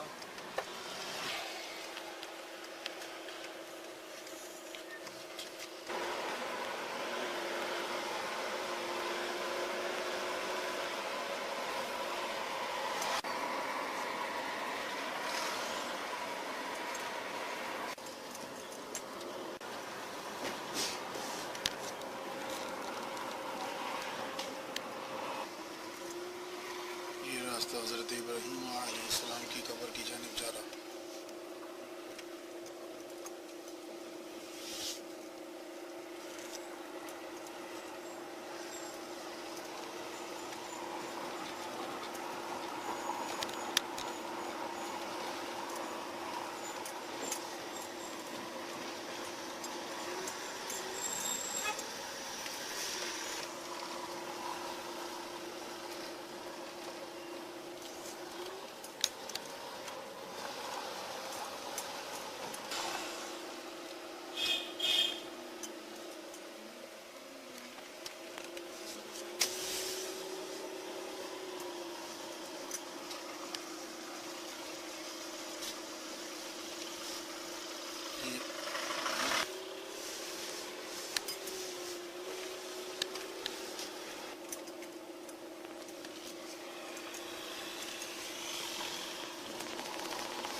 ابراہیم علیہ السلام ابراہیمی نماز.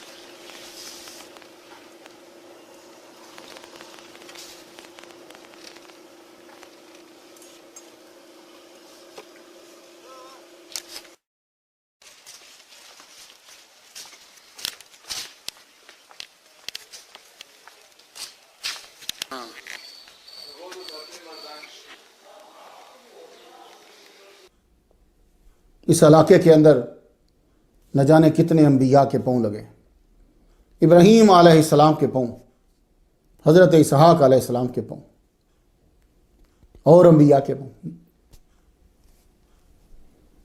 پھر داؤد علیہ السلام یروشلم چلے گئے، ارد گرد کے سارے علاقے آپ نے دشمنوں سے چھین لیے تھے۔ سموئیل 2 باب 5 نشان نمبر 30، وہ بائبل عربی میں آپ کو سنا رہا ہوں۔ وَأَخَذَ دَاوُودُ أَيْضًا سَرَارِيَ وَنِسَاءً مِنْ أُورُشَلِيمَ بَعْدَ مَجِيئِهِ مِنْ حَبْرون فَوُلِدَ أَيْضًا لِدَاوُودَ بَنُونٌ وَبَنَاتٌ۔ سموئیل 2 کیا لکھ رہے ہیں؟ حضرت داؤد علیہ السلام کی 9 بیویوں کے نام تو مجھے ملے ہیں انہی میں، مفسرین 99 بھی وہ بھی ساری کچھ لکھی ہیں، مجھے 9 بیویوں کے نام ملتے ہیں۔ بائبل میں ہے یروشلم میں آئے تو اور شادیاں کی آپ نے، لونڈیاں چھوڑ کر، اور یہاں 11 بچے پیدا ہوئے حضرت داؤد علیہ السلام کے یروشلم میں۔ کوئی میڈیا والا ہے جو بدتمیزی کو اظہار رائے، فریڈم آف سپیچ کا نام دے کر داؤد علیہ السلام پر طنز کے خصوصی تیر اپنے خصوصی پروگرام میں چلائے؟ ہے کوئی؟ استغفر اللہ استغفر اللہ۔ سب سن لو، دنیا میں صرف ایک مذہب دین اسلام ہے جس میں ہر نبی کو ماننا ضروری ہے۔ ایک نبی کا انکار گویا کہ سب کا انکار ہے۔ ہماری عبادت میں، وظائف میں انبیاء کے تذکرے ہیں۔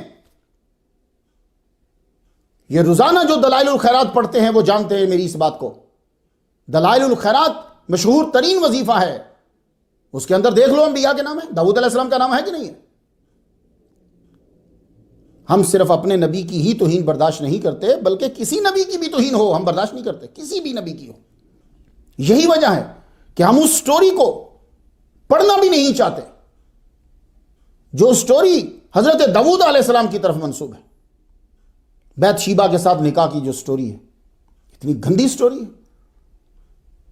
مخلوق کے اندر انبیاء واحد گروپ ہے۔ آپ میری بات بڑے دھیان سے سنیے گا، مخلوق کے اندر انبیاء واحد گروپ ہے، واحد جماعت ہے جس کی سوچ پر بھی فوراً گرفت ہو جاتی ہے، اور یہ طریقہ آپ کی زندگی کے اندر لاگو ہے۔ وہ تو ایک الگ بات ہے، جب اعتراض کرنا ہوتا ہے تو بندہ سارے اصول بھول بال کے، اس کا مقصد کچھ اور ہوتا نہیں، اس لیے اسی کو لے کے بیٹھا ہوتا ہے۔ آپ کے ہاں بھی ہے، کچھ ایسے بندے ہوتے ہیں کہ جن کے لیے چھوٹی سے چھوٹی مسٹیک بھی وہ آپ گوارا نہیں کرتے، جبکہ آپ ہی دوسروں کے لیے اس پر توجہ ہی نہیں دے رہے ہوتے۔ کیوں؟ آپ سے پوچھا جاتا آپ نے ایسا کیوں کیا؟ بھائی اس کا یہ مقام ہے، یہ یہاں ادنا سی غلطی بھی برداشت نہیں ہے۔ تو بھائی صاحب، اللہ کے بندے جو نبی ہیں ان کا مقام یہ ہوتا ہے کہ ان کی سوچ پر بھی فوراً سے گرفت کر لی جاتی ہے، اور ان کی معافی نامہ بھی جاری کر دیا جاتا ہے، جاؤ ہم نے تمہیں معاف بھی کر دیا، کیونکہ گرفت کر لی، انہوں نے توبہ کر لی۔ اب ذرا سنو، اس پس منظر میں پڑھو گے تو پھر تمہیں کوئی پرابلم نہیں ہوگی۔ مخلوق کے اندر انبیاء واحد گروپ ہے جس کی سوچ پر بھی فوراً گرفت ہو جاتی ہے، حالانکہ وہ سوچ شرعی خلاف ورزی نہیں ہوتی کہ اخلاقیات والے کاغذ قلم لے کر نہ آ جائیں، اللہ پہلے ہی توبہ کروا دیتا ہے۔ اب ذرا سنیں سورہ 7 کی آیت نمبر 21، ذرا سنیں۔ وَهَلْ آتَاكَ نَبَأُ الْخَصْمِ اِذْ تَسَوَّرُوا الْمِحْرَابَ، کیا آپ کو جھگڑا کرنے والوں کی بھی خبر ملی جبکہ وہ دیوار پھاند کر محراب میں آ گئے تھے؟ حضرت داؤد علیہ السلام ایک دن آپ نے تقسیم کیا تھا ازواج کے لیے، ایک دن بنی اسرائیل کے سائلین کے لیے، ایک دن مقدمات کے فیصلوں کے لیے، ایک دن زرہ بنانے کے لیے، اور رات میں عبادت کا سلسلہ تو جاری ہی رہتا تھا آپ کا۔ جب آپ عبادت میں مصروف ہوتے تھے تو ایک خاص جگہ پہ آپ جاتے تو آپ نے دربان کھڑے کیے ہوئے تھے، اندر کوئی نہ آئے عبادت جب تک کہ میں خود باہر نہ ہوں۔ اس دن رات کو کیا ہوا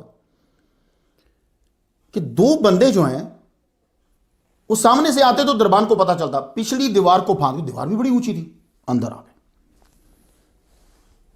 آپ کے سامنے حاضر ہو گئے۔ اب ذرا سنیے سورہ 7 کی آیت نمبر 22 سے سنیے۔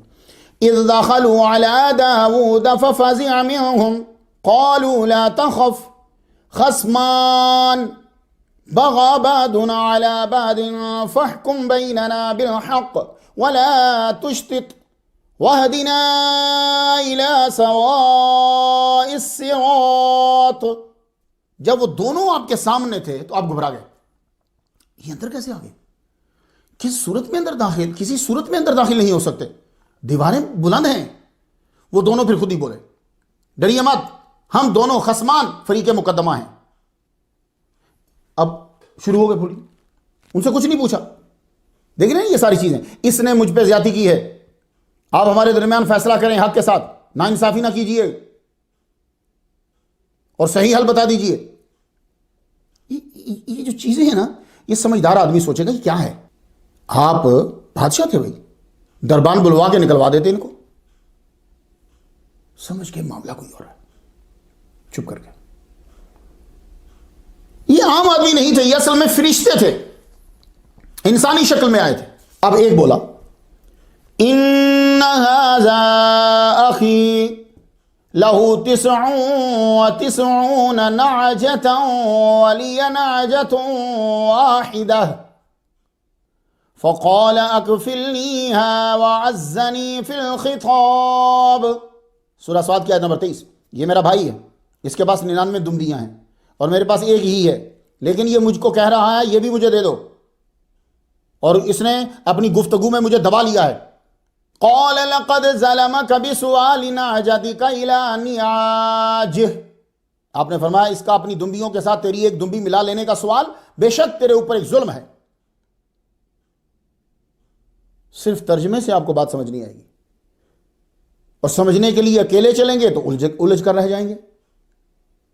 ان آیات کی تفسیر تو بائبل والوں نے تصاویر سمیت انتہائی بیہودہ کی ہے.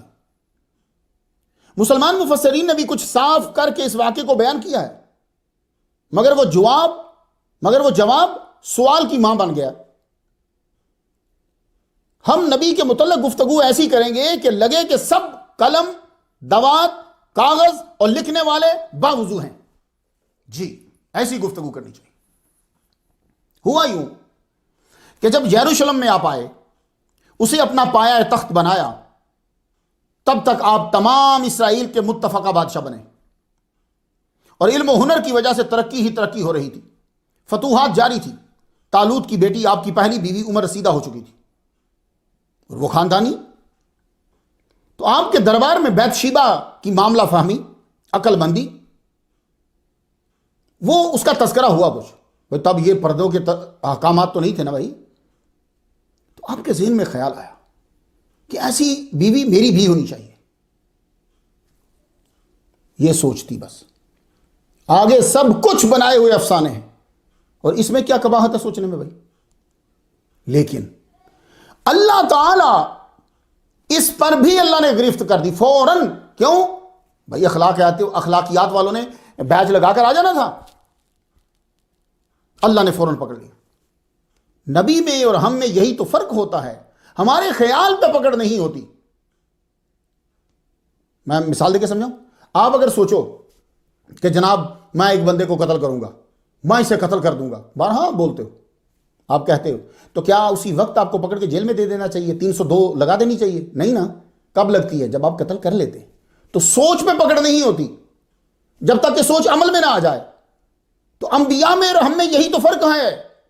ہم عمل کریں تو پکڑے جاتے ہیں، انبیاء صرف سوچیں ہی تو اسی پر ان کی گرفت ہو جاتی ہے. تو پتہ چلا کہ ہم نبی جیسے نہیں ہیں، نبی ہم جیسے نہیں ہیں. سوچ پر پکڑ شروع ہو جائے تمہاری تو 20 کروڑ افراد کی جوانی کی سوچیں، ایک ملک کی جتنی آبادی ہے اس کے جوانی کی جو سوچیں ہیں اور غصہ کے وقت اکثر کی سوچیں، سب کو جیل اور دوزخ میں ہی لے کر جائیں. مگر آپ تو باہر ہیں. مگر انبیاء کا مسئلہ جدا ہے، ان کی سوچ پہ بھی پکڑ ہوتی ہے، سزا نہیں پکڑ. ادھر آپ نے سوچا، ادھر فرشتے آگے سمجھانے. جیسے قابیل کو کوے کی شکل میں آئے تھے سمجھانے. ایک نے دوسرے کو مار دیا اور قابیل کے سامنے دفنایا تو اسے معلوم ہوا کہ مجھے لاش دفنانی چاہیے. دو دوستوں کو راضی کرنے کے لیے بات کو موڑ کر بیان کرنا جائز ہے. دونوں پوچھنے کے بعد لو دوسرا بندہ بات ہی نہیں کر رہا، ایک ہی بولے جا رہا. تو جب بات پوری ہوگی تو ایک دوسرے کی طرف دیکھ کر مسکرائے اور ایک دم غائب ہو گئے. داؤد علیہ السلام سمجھ گئے. قرآن سنیے. وَظَنَّ دَاوُودَ أَنَّمَا فَتَنَّاهُ فَاسْتَغْفَرَ رَبَّهُ وَخَرَّ رَاكِعًا وَأَنَابَ. آپ وہیں استغفار کرتے ہوئے سجدے میں گر گئے، اسی جگہ پہ. مفسرین لکھتے ہیں 40 دن تک سجدے میں رہے. اللہ اکبر جل شانہ. حضور صلی اللہ علیہ وآلہ وسلم نے جب یہ آیت پڑھی تو پڑھنے کے بعد سجدہ کیا اور فرمایا انما ہی توبۃ نبی ولکنی رأیتکم تشزنتم للسجود فنزل فسجد وسجدوا. سجدہ دراصل ایک نبی کی توبہ تھی، مگر میں دیکھ رہا ہوں کہ تم سجدے کے لیے تیار ہو رہے ہو، چنانچہ آپ اترے، سجدہ کیا، لوگوں نے بھی سجدہ کیا. اس لیے ہمارے امام فرماتے ہیں کہ یہاں سجدہ واجب نہیں. حضرت داؤد علیہ السلام نے طویل سجدہ کیا اور استغفار کیا. اللہ فرماتا ہے سورہ 7 کی آیت نمبر 25 پہ فغفرنا له ذلك وان له عندنا لزلفى وحسن مآب. بس ہم نے بھی ان کی وہ لغزش معاف کر دی، سوچ، حالانکہ عمل نہیں ہے، سوچ معاف کر دی. وہ ہمارے نزدیک یقیناً بڑے مرتبے والے اور بہت اچھے ٹھکانے والے ہیں. تو اب بندہ پوچھے ٹیلی کرے اس سٹوری کو تو کیا یہ تعریف بنتی ہے؟ نہیں بنتی. تو یہ تعریف جو ہے یہ بتاتی ہے کہ وہ صرف سوچ تھی. معلوم ہوا کوئی قتل یا حدود کا مسئلہ نہ تھا جو بیان کیا جاتا ہے. یہ سوچ ان کے شیان شان نہ تھی. اللہ کا کرم دیکھیں، ان کے خامد کا وصال ہو گیا، شہید ہو گئے. یہ آپ کے عقد میں آئیں. ان سے سلیمان علیہ السلام پیدا ہوئے. نبی کی شان بیان کرتے ہوئے بہت خیال رکھنا پڑتا ہے. عبادات مردود ہو جاتی ہیں جناب. شیطان نے کیا بولا تھا؟ انا خیر منہ، میں اس سے بہتر ہوں، یہ بشر ہے. آج تک لعنتوں کے تحائف سمیٹ رہا ہے. حضرت داؤد علیہ السلام کا وصال. آپ کا وصال ہوا تو آپ کی عمر مبارک 100 سال تھی. یہ سب غور سے سن لو. جی میں ثابت کروں گا. آپ کی عمر مبارک 100 سال تھی. ویسے اللہ تعالیٰ نے آپ کو 60 سال زندگی دی تھی. پھر آدم علیہ السلام کی عرض پہ 40 سال اور زندگی عطا کر دی اللہ نے. میں آپ کو حدیث سناتا ہوں، پہلے یہ یاد کر لیں، لیکن حدیث سننے سے پہلے یہ یاد کر لیں پکا کہ یہ حدیث کن کتب میں ہے. ترمذی شریف کتاب و تفسیر القرآن میں، الطبقات میں ہے، حافظ الکبیر ابی بکر جعفر بن محمد الفریابی کی کتاب ہے کتاب القدر، اس کا صفحہ 41 ہے. مشکاۃ شریف کتاب الایمان میں ہے. یہ تفسیر ابن کثیر میں ہے، تفسیر قرطبی، تفسیر در منصور. ان تفاسیر میں سورۃ الاعراف کی آیت نمبر 172 کی تشریح کے اندر لکھی ہوئی ہے یہ حدیث. ابن قیم حنبلی کی یہ کتاب ہے، پورا نام اس کا سنیں، کتاب و شفاء العلیل فی مسائل القضاء والقدر والحکمت والتعلیل. یہ پورا نام ہے کتاب کا. صفحہ اس کا 11 ہے، باب ثانی ہے. اب حدیث سنیں ہم. اور حدیث اور یہ عقیدہ دل و دماغ سے کھرچ دیں کہ اللہ کے بندے کچھ دے نہیں سکتے. ایک اللہ کے مقرب بندے نے دوسرے مقرب کو ان کی ولادت سے پہلے 40 سال دیے ہیں. 40 سال. اب حدیث سن لیں آپ.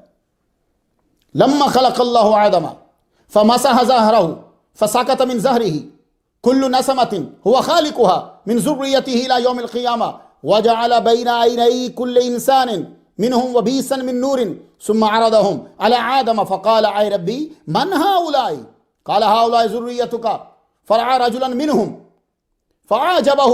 یہ ذرا جملہ سننا ہے. فرعى رجلا منهم فعجبه وبيس ما بين عينيه فقال اي ربي من هذا قال هذا رجل من آخر الامم من ذريتك يقال له داود فقال ربي كم جعلت عمره قال 60 سنة. داؤد علیہ السلام کے بارے میں پوچھا آدم علیہ السلام نے کہ کتنی عمر دی ہے انہیں اللہ تو نے. کہا 60 سنة 60 سال. قال اے ربی زدہ من عمری 40 سنة، میری عمر سے 40 سال لے کے ان کی بڑھا دے. اللہ اکبر جل شانہ. تو زندگی کے آخری 33 سال آپ نے ہولی سٹی یروشلم میں گزارے. آپ کی عمر 100 سال ہو گئی. ہفتے کا دن تھا، آپ عبادت میں مصروف تھے. آپ نے ایک مرد کو گھر میں دیکھا. آپ نے پوچھا تم اندر کیسے آئے؟ بولے کوئی دیوار پہاڑ میرے لیے رکاوٹ نہیں بن سکتا. پوچھا تم کون ہو؟ بولے میں کسی طاقت اور آہو بقا سے متاثر نہیں ہوتا. آپ نے فرمایا او تم اسرائیل ہو، خوش آمدید. آپ فوراً سجدے میں گر گئے. یا اللہ ہماری بھی موت آئے تو سر سجدے میں ہو. فوراً سجدے میں گر گئے. اسرائیل علیہ السلام نے آپ کی روح مبارک لی اور اعلیٰ مقام کی طرف چل پڑے. صبح و سورج کی کرنوں کے ساتھ ہی ہر گھر میں عظیم بادشاہ عظیم نبی کے وصال کی خبر پہنچ گئی. اتوار کے دن آج بھی اتوار ہے، اتوار کے دن دھوپ، اور آج بھی دھوپ جو ہے وہ امریکہ میں زیادہ ہے، حالانکہ مسلسل سردی پڑ رہی تھی، تو اتوار کو زیادہ تھی دھوپ۔ سلیمان علیہ السلام ساتھ ساتھ تھے، پرندوں نے داؤد علیہ السلام کے جسد انور پر پروں سے سایہ کیا۔ داؤد علیہ السلام اور سلیمان علیہ السلام دونوں سٹوریز آپ اکٹھی سنیں گے تو پھر آپ کے نالج میں اضافہ ہوگا اور میرے لیے دعائیں زیادہ ہوں گی۔ سلیمان علیہ السلام ساتھ ساتھ آپ کو جیروسلم میں ہی سپرد خاک کیا۔ میں نے آپ کی قبر مبارک دیکھی، آپ کی قبر پہ زیادہ یہودی جاتے ہیں، اور آپ کی قبر پر چادر ہے جس پر 6 کونوں والا ستارہ بنا ہوا۔ حضرت داؤد علیہ السلام کے لیے الفاتحہ ہماری حاضری کے طور پر، ہماری حاضری اب اسی طرح ہو سکتی ہے کہ ہم قرآن پڑھیں، یہی ہے۔ اللہ تعالیٰ ان کے صدقے سے ہمارے گناہ معاف فرمائے اور آپ لوگوں کے درجے بلند کرے۔